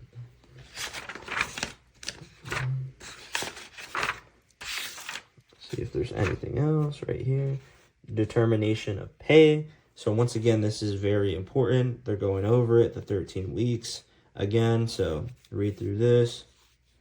Compensation for disability, there's the 66.67%. Once again, very repetitive in this chapter. Temporary total disability, right here. There. If you want to pause and highlight those. Temporary partial disability, subject to subsection 7, in case of temporary partial disability, compensation shall be equal to 80% of the difference between 80% of the employee's average weekly wage and the salary wages and other. There's the compensation for death again. It's the $150,000. However, upon the surviving spouse's remarriage, the spouse shall be entitled to a lump sum payment equal to 26 weeks of compensation at the rate of 50% of the average weekly wage. Right there, the children, the brothers, the sisters, surviving spouse.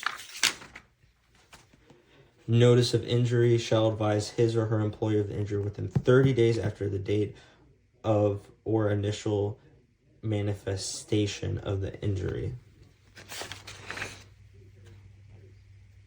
Right here, the 2 years for the filing petitions, we saw that.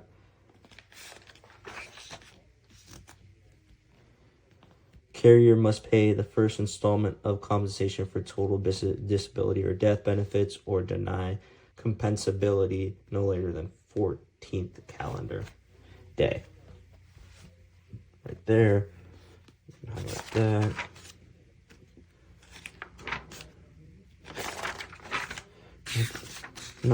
I don't think there's anything left in here, but we'll go through it. Oh yeah, there is a few. Boom, boom, boom. If you want to pause and highlight that.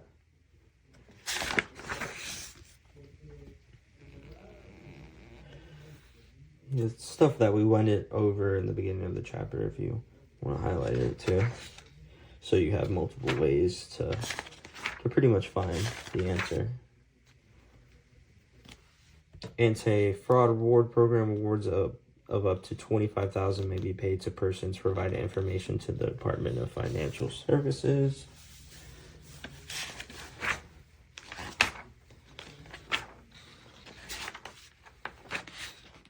Reemployment of injured worker. Once again, we went over this.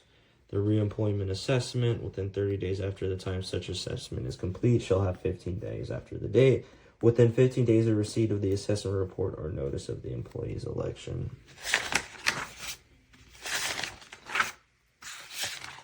All right, there we go. There is chapter 6.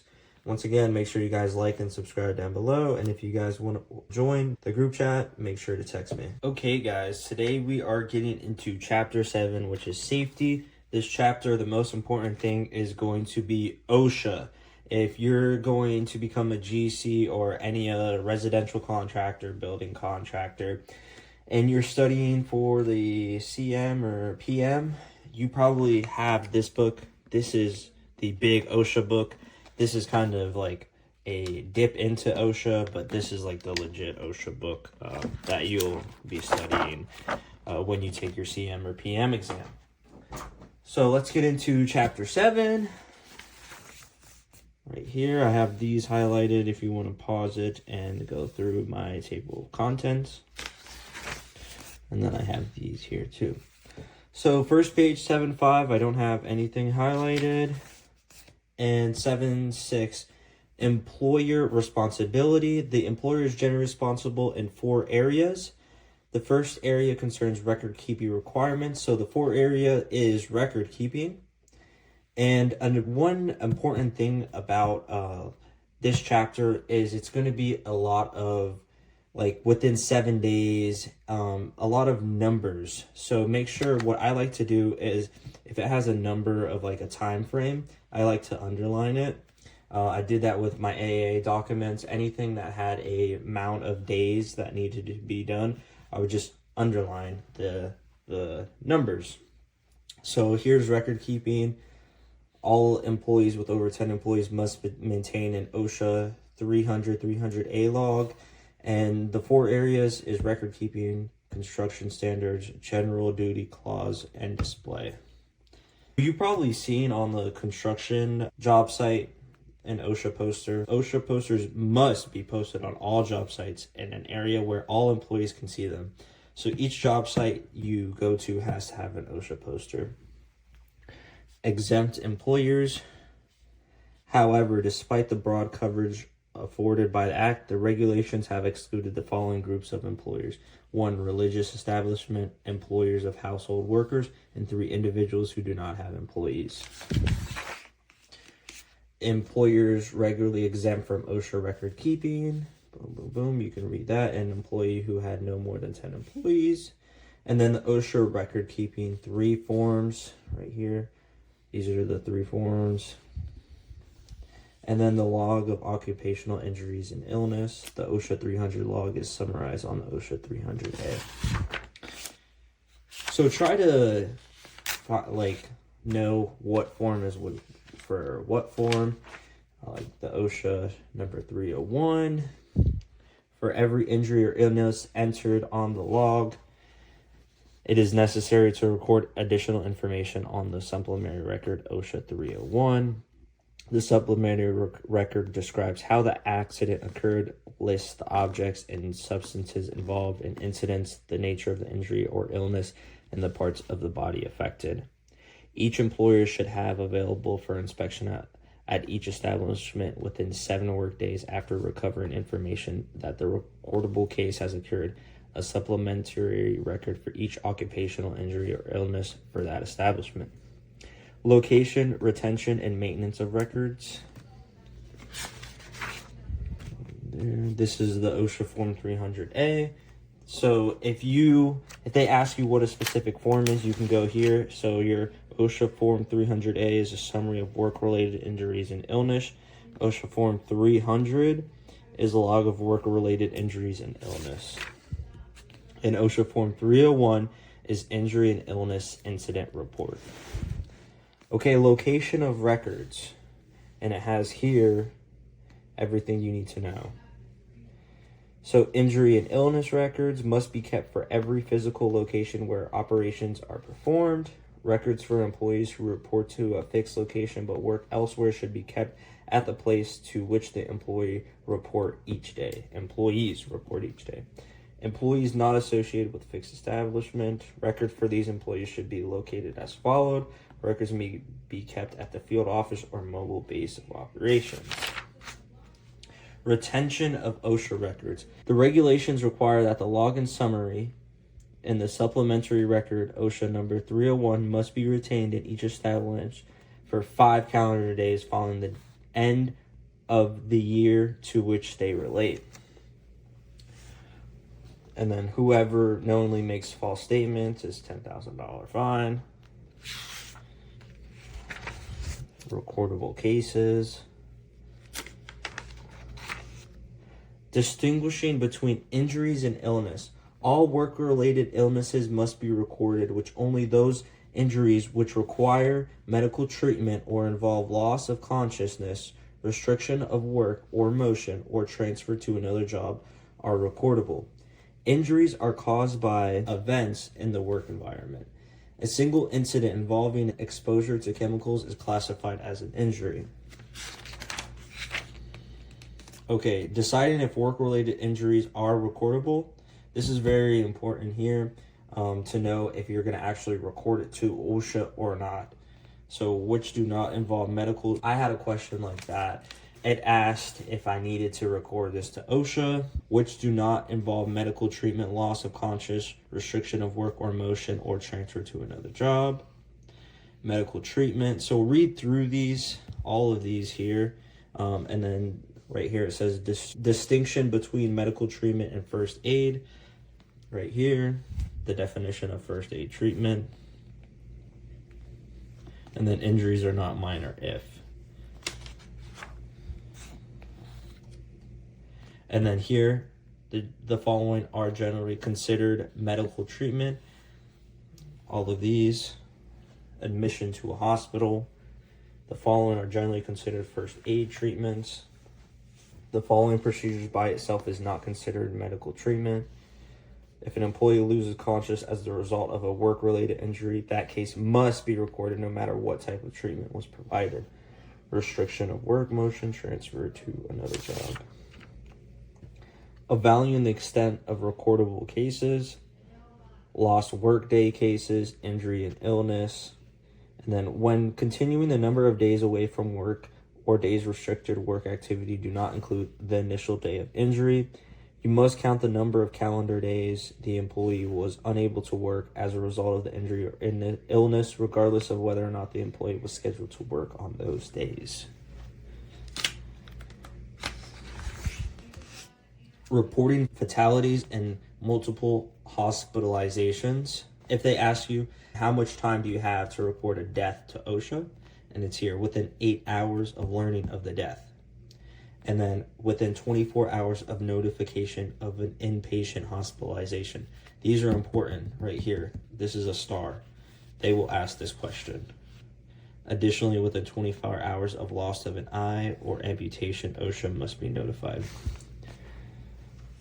This part of the regulation concerns only access to OSHA injury and illness record. It provides that all OSHA records which are being kept for the 5-year retention period. Okay, if you got an OSHA citation, it must be displayed at or near the place of alleged violation for 3 days. And then OSHA civil penalties are here. And then maximum civil penalties are here as well. And then categories of violations. Serious violations will be categorized in the terms of severity, high, medium, or low, and the probability of an injury or illness occurring greater or lesser. Adjustment factors. The size of the adjustment factors as follows here.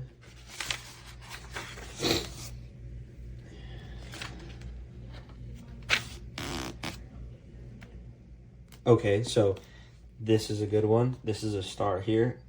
They might ask you how many persons will be responsible and in charge of the safety program, and it's one person within a company must be responsible and in charge of the safety program. Management is responsible. They're going to ask who is responsible for training their employees. Federal Regulations 1926 to 1910 set of standards for the employee OSHA training. So who is responsible for this? It is management is responsible for this. Job site inspection right here. Star right here. Daily inspections should be made by a supervisor, foreman, and safety personnel.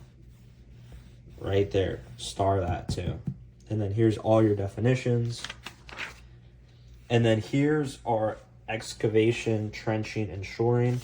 I didn't have any questions from this. I did have a question right here, maximum allowable slopes.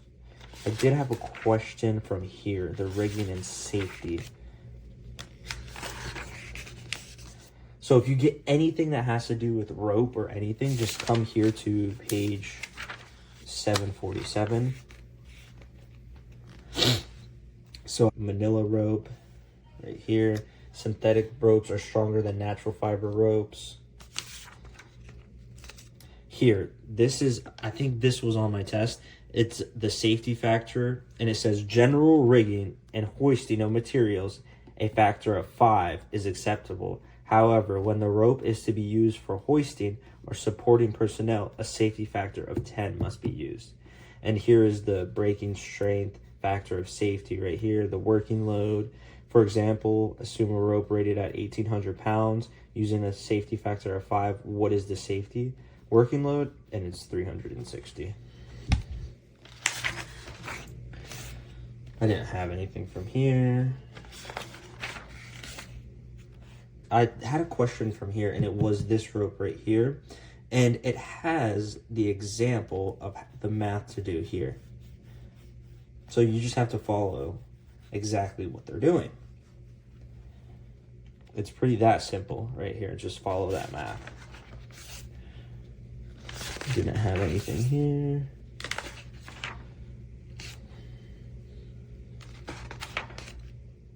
Rope inspections. If they ask about rope inspections, come here.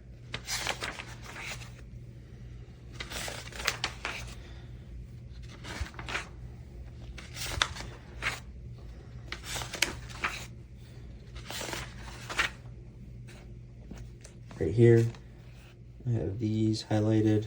Don't remember that on the test. Shackles with crowns or pins worn more than 10% should be replaced and destroyed. That might be on the test.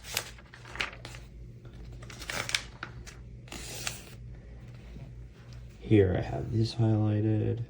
Pulleys. There.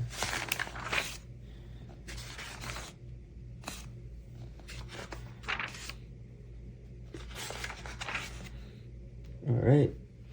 Sling angles. If at possible, keeping sling angles greater than 45 degrees. Sling angles that approach 30 degrees are hazardous, and all angles below 30 degrees must be avoided. Then I have right there. All right. That's it for chapter 7. We'll get into chapter 8 now. Okay, let's get into chapter 8. Chapter 8 is a very short chapter. I believe it is the shortest chapter in the book. And You're mostly gonna go to your AIA documents when you get a contract question. But there is some that they will pull out of here. I don't think they're pulling that many questions out of this chapter, but it is good information in this chapter. I'll show you where I got a few questions from. So this is what I have highlighted for the index. If you want to pause and highlight that, and then here too. And then right here, what is a contract? There are several definitions. One that seems to best communicate the concept is mutual or of assent to particular duties or obligation, which is supported by consideration. Right here, 3 essential terms of a construction contract: quality, time, and price. Written or oral. Read this.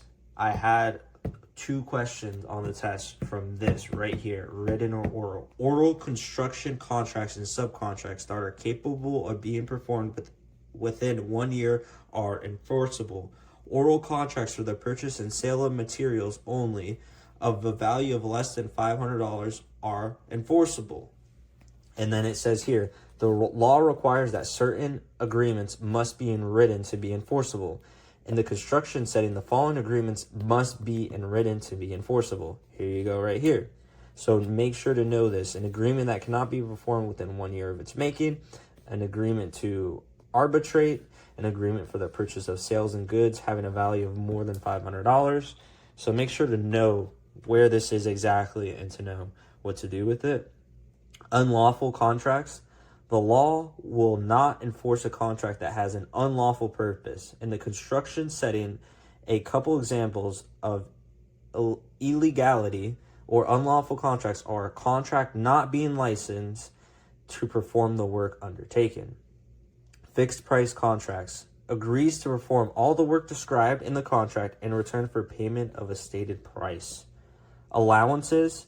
Budget number that is plugged in for the purpose of reaching an overall fixed price or budget, yet allows for a variation if the budgeted amount of the specific allowance item is or exceed or not all used. Allowances are very helpful for situations where materials quality, the quality of some work or materials, and then control of price fluctuations. Cost plus contracts. So I think it's, what chapter is it that goes over? I think it's risk management that also goes after contracts as well. Let me see. We can easily find this. Let's find it. So contracts, it's chapter 8 and then chapter 3, excuse me. In chapter 3, they go over this. I can show you. Chapter 3. Oh, I can just, let's look at the index. That'll be easier than having to go through. All right, so contracts. So if I want to see cost plus contract, it's not here, of course. Okay, let's see types of contracts.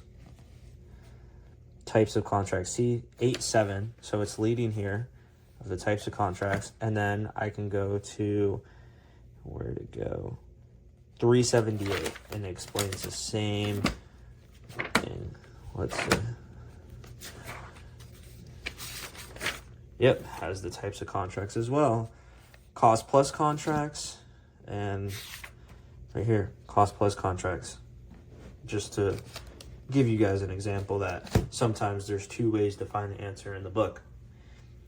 So we got the cost plus contract, and then guaranteed maximum price, GMP. Make sure to know what GMP stands for. One contracting entity. Implied terms. The following are implied terms supplied by law if not otherwise addressed expressly in the agreement. Contract terms. So, express terms. A cost plus contract may or may not have a guaranteed maximum price. There. Retainage, typically 10%. Most of you guys probably already know that. And then the clauses are enforceable in Florida where they are clearly expressed. That's contingent payment or time of payment clauses. Liquidated damages. The parties may agree to a liquidated number of dollars per day to recoverable for delay that extend the date of Substantial completion or final completion. A liquidated damage clause is enforceable unless it is a penalty. Waiver of consequential damages.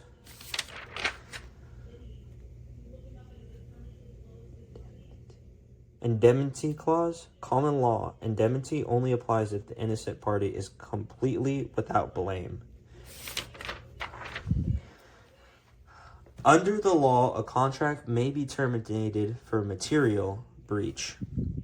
Notice of defect and opportunity to cure. Design defects. There is a Florida statute that provides that unless opted out by contract with respects to construction or design of defects, this is a right of any person who is considered being sued by an owner to receive a written notice of defects and have an opportunity to inspect and cure the alleged defect.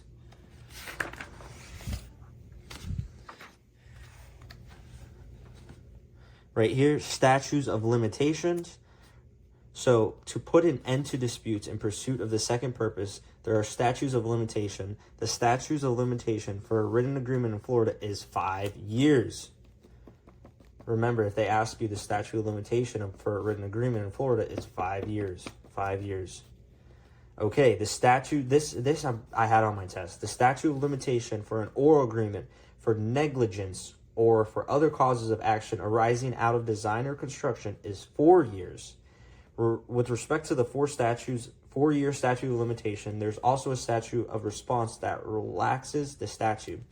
The statute of repose, so extends the statute of limitation to 4 years when the defect is found or should have been found with the exercise of due care, but in the event no longer than 10 years from completion. An action to recover wages or overtime is limited to 2 years. Reasonable value of work performed. Punitive damages. Punitive damages are not recoverable for breach of contract. All right, there's chapter 8. Very short chapter, and we're going to get into chapter 9 now. All right, guys, today we'll be getting into chapter 9. This is a really good chapter, one of my favorites. It's easy to navigate, and there's a lot of information, but this is kind of like the AIA documents and contracts. You're mostly looking for timestamps, like dates, when things need to be turned in, when you need to file stuff like that. So mostly if you get a question from this chapter, it's going to be how long do you have or on what day you need to file, stuff like that. Once again, if you guys want to be added to the WhatsApp group chat, we have over 20 members in the WhatsApp group chat. It's free. Just text the number down below in the comments and I will add you to the group. So a lot of people talking in there, talking about the exam. There's a few people that already passed, so it's really good. And I'm working on a course right now that I should be releasing probably before the end of, I'm hoping July, that will go over how to pass the entire business and finance exam. So look out for that. You might be watching this video later down the line and I already have it in the link in the description, so just check that out. So let's get in construction lien laws. So here's the table of contents. That's what I have highlighted there. Right there. All right, first page, I don't have anything highlighted. The second page, what is a construction lien? A construction lien is a claim or charge against real property and the improvements thereon to secure a debt incurred for the improvement of that property. The first element of a construction lien is a debt incurred to improve property. The second element of a construction lien is compliance with the procedures. Do I need a license? License of a lienier. I have right here. Failure to have the license renders the contract void from the start. No lien shall exist unless the professional contractor, subcontractor, or subcontractor has the required license. So if you are working without a license, you have no rights to be a lienier. Unless, I know if you're a laborer underneath a licensed contractor that you are entitled to it. There's like a few people that don't have license that are actually entitled to it. I'm not sure why it says this, but yeah. Special rules for residential construction warning required. An owner and a contractor. The following language not less than 12 points capitalized, bold, face typed on the first page thereof. So that has to be on the contract. Okay. Property owned by married person. If the improved property is owned by one or both married persons and the contract with the direct contractor is signed by only one of the two, and the married couple is not separated and living apart, lien rights exist against the property. The only exception is if the non-signing spouse gives to the contractor and records in the clerk's office notice of his or her objection within 10 days of learning of the contract. Small direct contract exemptions is $2,500 or less. Then the only person who has lien rights is the contractor. An HVAC system is $7,500 or less. No notice of commencement is required. What is a notice of commencement? You got to know what the notice of commencement is. This is important right here. So just read through that right here. Duty to record and post notice of commencement. If there is no construction loan, then the owner has the duty to record the notice of commencement in the public records of the county where the real property is being improved before work on the real property begins, but not sooner than 90 days prior to starting work at the site. If there is a construction loan, the recording of the notice of commencement is the lender's duty.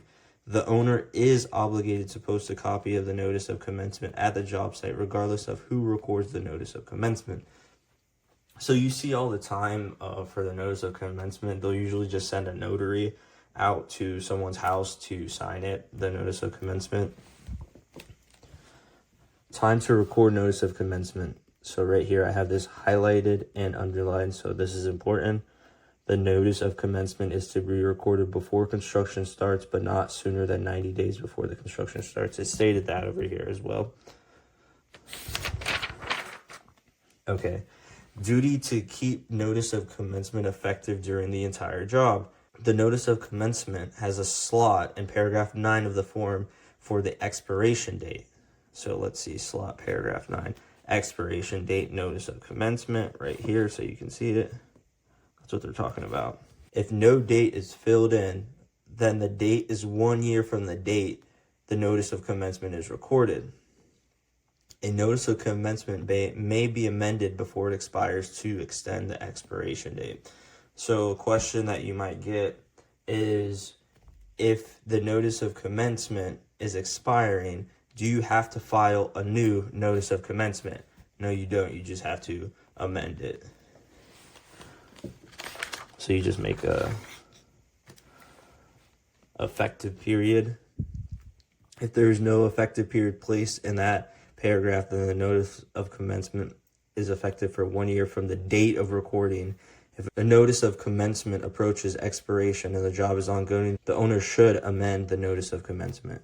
In the event that there are insufficient funds from the contract price to pay all valid liens, the liens attaching at the same time take priority as followed.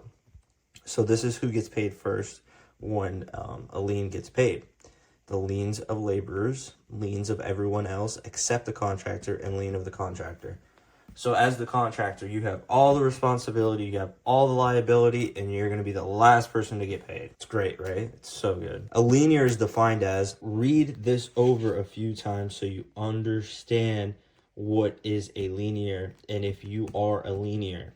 So a contractor, a subcontractor, a subcontractor, a laborer, a material man or material supplier contracts to furnish materials to the owner, contractor, subcontractor, delivers directly to the site or sells for direct delivery to the site, or who makes specially manufactured materials specifically for the job, not readily usable elsewhere, performs no labor in the installation, or a professional lienier, architect, engineer, landscape architect, interior designer, or surveyor and mapper. The following list describes the proper lieniers. Right here, contractor or material supplier selling to the owner, subcontractor or material supplier selling to the contractor, subcontractor or material supplier selling to subcontractor, material supplier selling to subcontractor, laborer performing personal labor on the job for an owner, contractor, subcontractor, or subcontractor, professional linear working for an owner, contractor, subcontractor, subcontractor, or other professional linears. So note that a material man selling to another material man is not a linear. Note that a subcontractor is not a linear. So if you got hired and you got hired from another subcontractor on the job, you have no lien rights. So maybe you should stop taking those jobs. I don't know. Okay, improvement to real property. Must I serve a notice to the owner? The construction lien law provides a form of notice to owner. A notice to owner must contain the information in the form set forth below and specifically must include the statutory warnings. The statutory form for the notice is printed below. It is very important to use a form. Non-privity claimants must serve. Purpose of notice to owner. The notice to owner serves two purposes. It gives the sender of the notice the right to participate in payments from the owner after the owner received the notice, even though the sender of the notice to the owner does not have a contract directly with the owner. Okay, time, right here, what I was saying too. If you're not dealing directly with the owner must receive the notice to owner with a copy to every person in chain of contract between your customer and the owner not later than the earliest of the following times. 45 days from the linier's first work at the site. And then it has the first delivery of materials. It's explained to each person.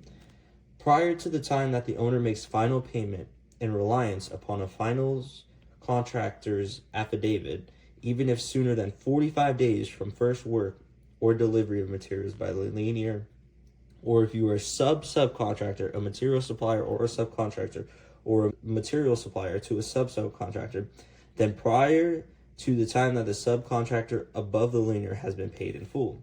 Note that a non-privity claimant has no lien rights until he or she serves the notice to the owner. Right there. No lien rights until he or she serves the notice to the owner. If you are in privity of contract with the owner does not need to receive a notice that you are working on the real property. So what is a privity? Privity. In the lien law context, one often hears the legal term privity. This is short for privity of contract. What does it mean? Privity of contract has been defined as that connection or relationship which exists between two or more contracting parties. If A contracts with B and B contracts with C, there is a privity between A and B. And between B and C, there is no privity between A and C. Okay. The construction lien laws, actual delivery, common carrier delivery. Okay, releases through a time certain.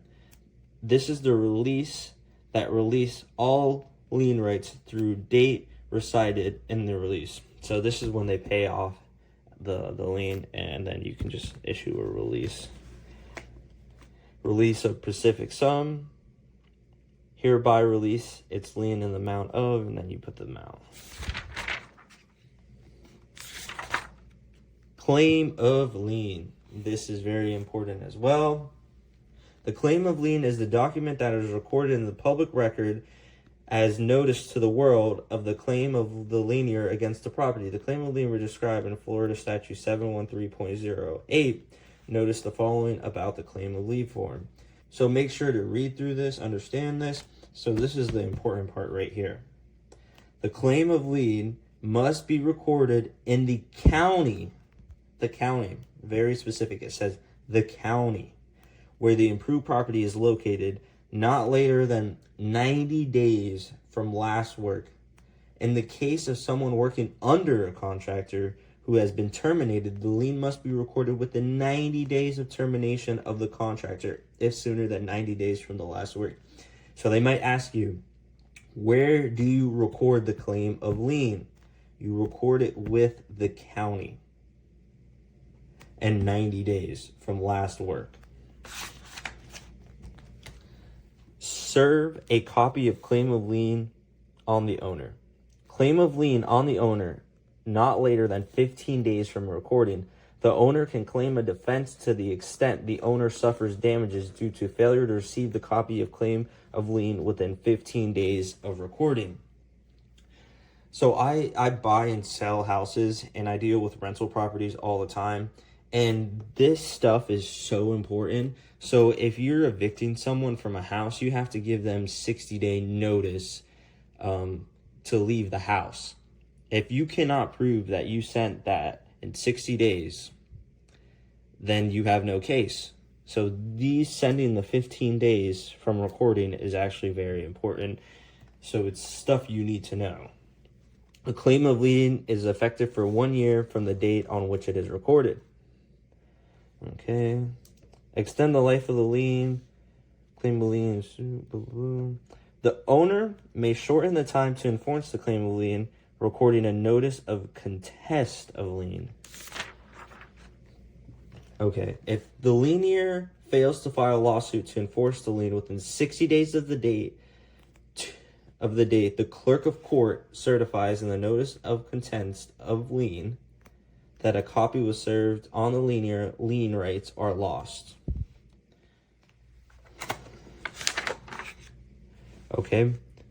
Request from owner for a list of subs and suppliers. An owner may survey a written request to a contractor for a list of all subcontractors and suppliers who have contract with the contractor regarding the owner's project. The contractor must, within 10 days after receipt of the owner's written request, furnish to the property owner a list of the subcontractors and suppliers who have direct contract with the contractor as of the date the request is received by the contractor.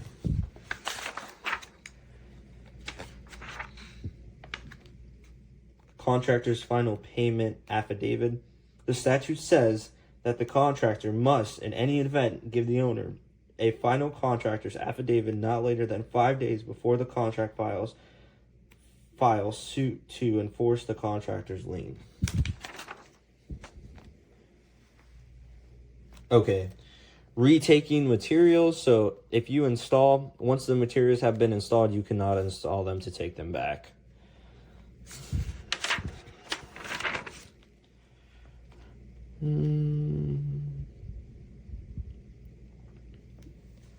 Once a claim of lien has been recorded and resolved by a payment or settlement, the proper document to be given and recorded in the public records is a certification of lien. Okay, amount of lien transfer bonds. 100% of the lien amount plus interest at the legal rate for 3 years, plus the greater of 1,000 or 25% of the lien amount for costs and attorney fees. So this will be a math question for you guys. I will make a separate video, or this will be in the course on how to do the math on this exactly. So right here, once again, once the lien has been transferred to bond, the state circuit court, once again, they're telling you where this is going to be at, not the county court, may have exclusive jurisdiction over an action to seek payment on the lien transfer bond. The state circuit court has jurisdiction to increase the bond or lower the bond based on circumstances that would support an increase or lowering of the bond. What is a payment bond? There are 3 parties to a payment bond. There is an obligee, the principal, and surety. We already learned this, if you guys remember. I think, what chapter is that? I think it's chapter 3. Let me see. I think it's chapter 3 or 4. I'm drawing a blank right now. 2 other classes of persons that are directly affected by the payment bond. These are payment bond claimants. Type of bonds. Common law bonds are bonds that are not defined by any statute but are interpreted according to their terms under the common law. Okay, the Miller Act. Contractors on most federal public work projects are required by federal law to post payment and performance bonds. The federal law that requires that is called the Miller Act.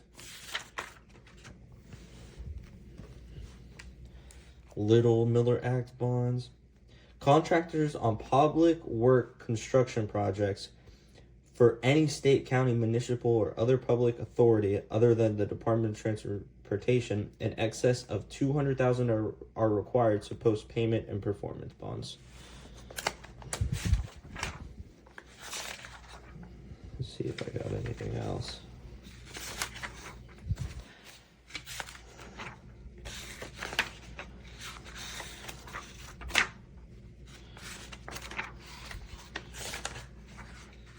Okay, here's chapter 713. Once again, they kind of summarize this chapter in the beginning of chapter 9. So we'll just go over it and see if I have highlighted. All right, liens for professional services I have with the direct contract. Right here, liens of persons not in privity, property, or payments. I mean, we notice the notice must be served before commencing or no later than 45 days after commencing to furnish his or her labor, services, or materials, but any event before the date of the owner's disbursement. Okay, once again, this was over there too. And determine the amounts for which liens between lieners, claimers under a direct contract shall be paid to the owner or allowed by the court within the total amount fixed by the direct contractor under the provisions of this section. The owner or court shall pay or allow such lieners in the following order. Once again, that was in the beginning. Yeah, the claim of lien shall be recorded in the clerk's office. Right here, the claim of lien shall be recorded in the clerk's office. Very important. Highlight that. Okay, notice of commencement. A notice of commencement must be recorded and posted on the job site before the first inspection. Underline that too.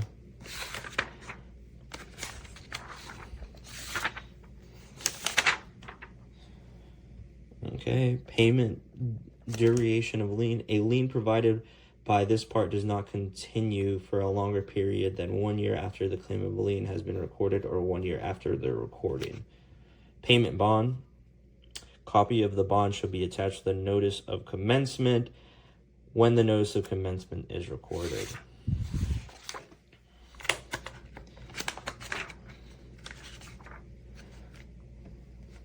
Okay. Remedies in case of fraud or collusion. Any person who willfully files a fraudulent lien as defined in this section commits a felony of the 3rd degree. Money received for personal property improvements, penalties for misapplication. Right here, they have all the amounts. You can just underline that. All right, there's chapter 9. We're going to get into chapter 10, project management, right now. Let's do it. All right, let's get started. Chapter 10, project management. Once again, if you guys want to be added to the group chat, we have over 20 members. It's all about the business and finance exam. You guys can help each other out. Maybe find a study buddy. You can just text the number down below and we'll add you to the group chat. And also, I will be making a course soon on how to pass the business and finance. The course might be available now. Just check the link in the description or the comments and it might be there. This will help you pass the business and finance exam, just the business and finance exam. And we'll go over everything in the books so you're ready to go take your test. So let's get into chapter 10. Chapter 10 is not that important really for the business and finance exam. If you're becoming a GC, this chapter is very important for your project management. I think I only got like 3 questions from this for business and finance. So it's not that important, but it's something we're going to go over and show you what could be on the exam. So right here's the table of contents I have. Right there. Okay. A flow chart of the estimates bid process is shown below. It's the flow chart right here. General clauses and condition. Notice to bidders, proposal, general contractors. Proposal is a form that is completed by the prime contractor or subcontractor as applicable and submitted at the specific time and place, and is the prime contractor / subcontractor's price for performing the work as specified. The proposal is the legal instrument that binds the prime contractor to the owner. Okay. General conditions, so definitions, these are all the definitions right here. Nothing. Estimates, the analysis of the plans and specifications in an effort to determine the materials, labor, and costs necessary to provide the owner/prime contractor with the project they set forth in the contract documents, include the applicable time schedule. Methods of estimating, you got the square footage method, you have detailed survey or piece method, you have the unit price method, approximate estimates, and then right here, type of estimates right here.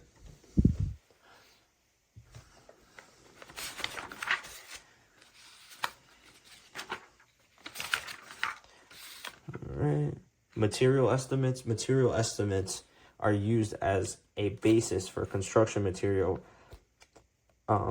procurement, and as such determine if sufficient materials are available to construct or complete a project. Long lead items. Long lead items are those which are not readily available through the normal purchasing system and require special attention by the estimator to ensure delivery at the required time. Factors affecting production. Equipment speed. This will be a question right here. Equipment speed will usually average 40 to 65% of speed limits, depending on factors such as the conditions of the road, number of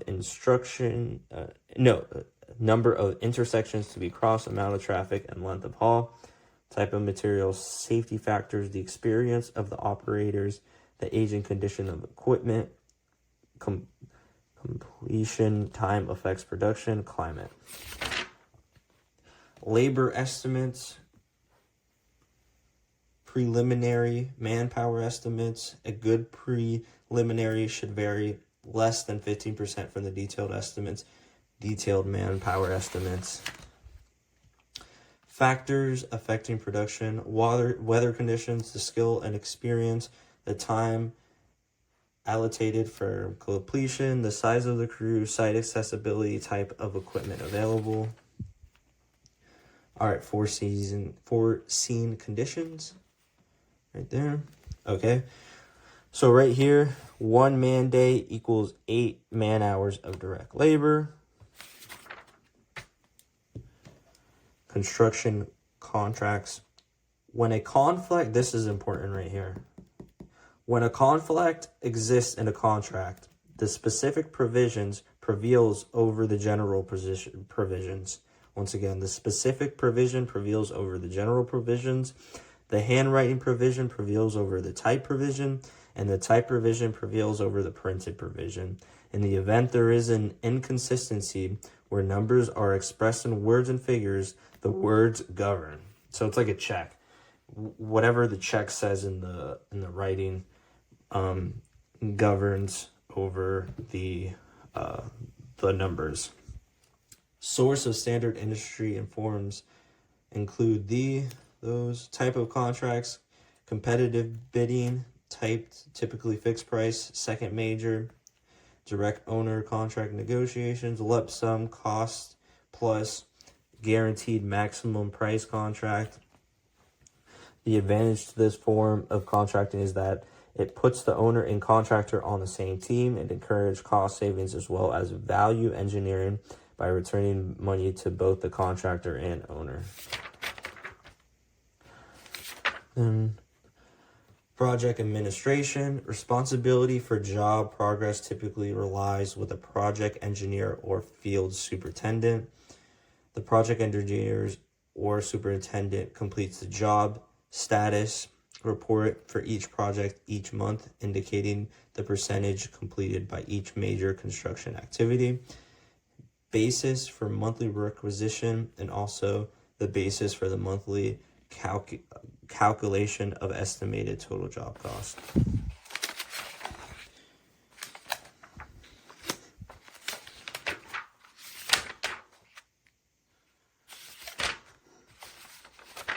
Oops. Nothing. Okay. Did I miss one? No, we're good. Subcontractors. General contractors subcontract approximately 50% of the work.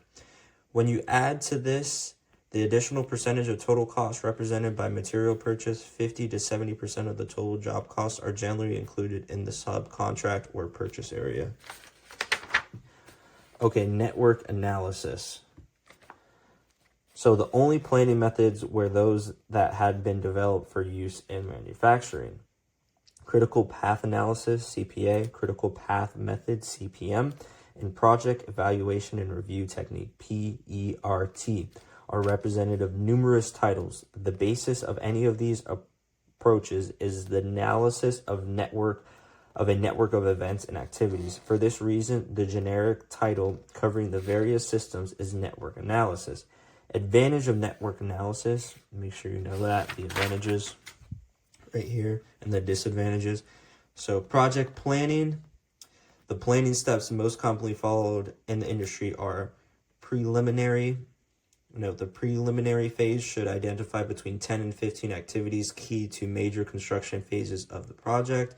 The activities identified should represent no more than 10% of the aggregated project work detailed. Micro activities should this is important right here too. This one I remember. Micro activities should be between 3 and 15 days of duration, right there. Once again, micro activities should be between 3 and 15 days of duration.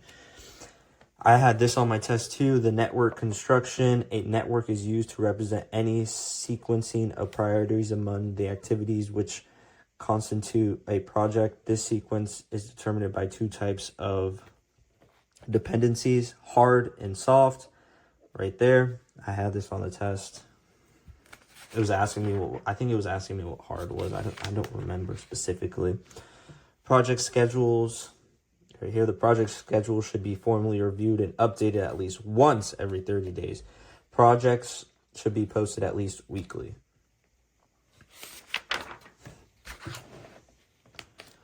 Short-term schedules. The short-term schedule is detailed explanation of the subsequent 2 weeks of construction activities. The short-term schedule also informs in-house staff and subcontractors of the intentions and gives them the required information to perform their duties to support the construction progress. The superintendent, the individual charged with coordination of the day-to-day activities, should take the primary role in developing the short-term schedule. Schedule activities for the 2 work periods shall be made. Change orders. And a change in the contractor's scope of work results in the issuance of a change order.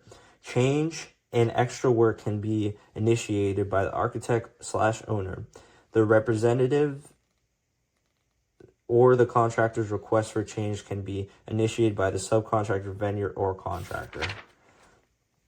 Back charge, preparation, and control. When a contractor has to perform extra work for a subcontractor or material vendor, it will proceed to recover the cost in the form of a back charge. Subcontractors.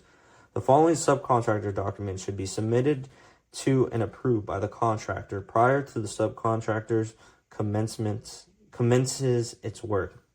Insurance certificate, payment and performance bond, subcontractor agreement. All right, these are important, the Article B, C, and D. So in subcontractor defaults, if it is the responsibility of the project manager to notify a subcontractor and/or a vendor when it is in default of any provisions of the subcontractor's agreement, a standard subcontractor agreement could have the following notification clause: Article A, B, C, and D.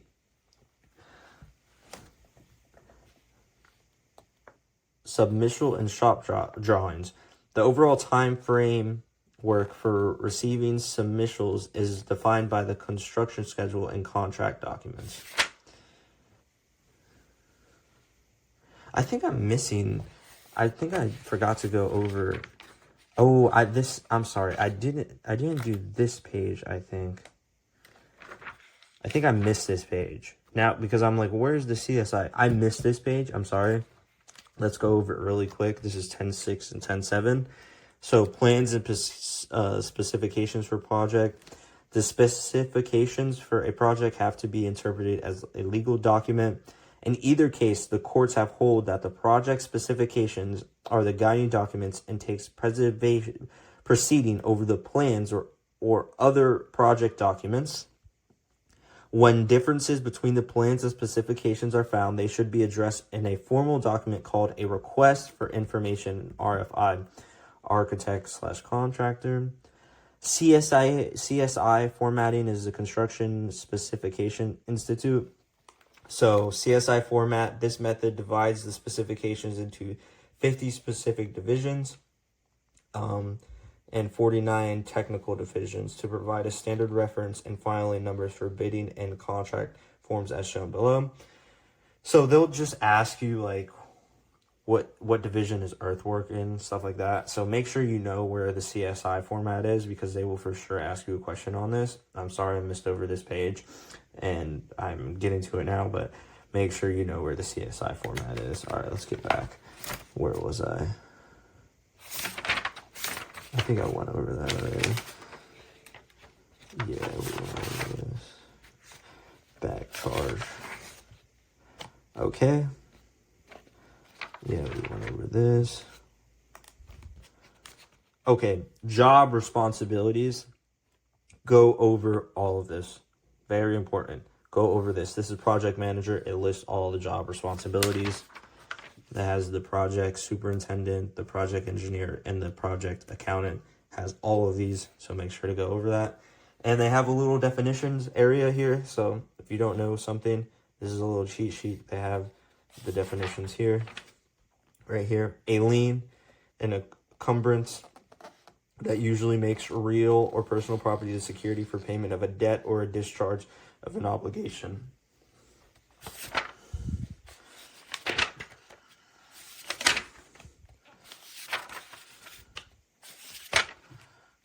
I didn't have anything on this. All right, emergency response plans. Every work site, including your company backlot, should have an emergency response plan. Training employees on what actions to take in case of an emergency, where to get help, and required notification. It is important that every person knows his or her role and limitations in an emergency.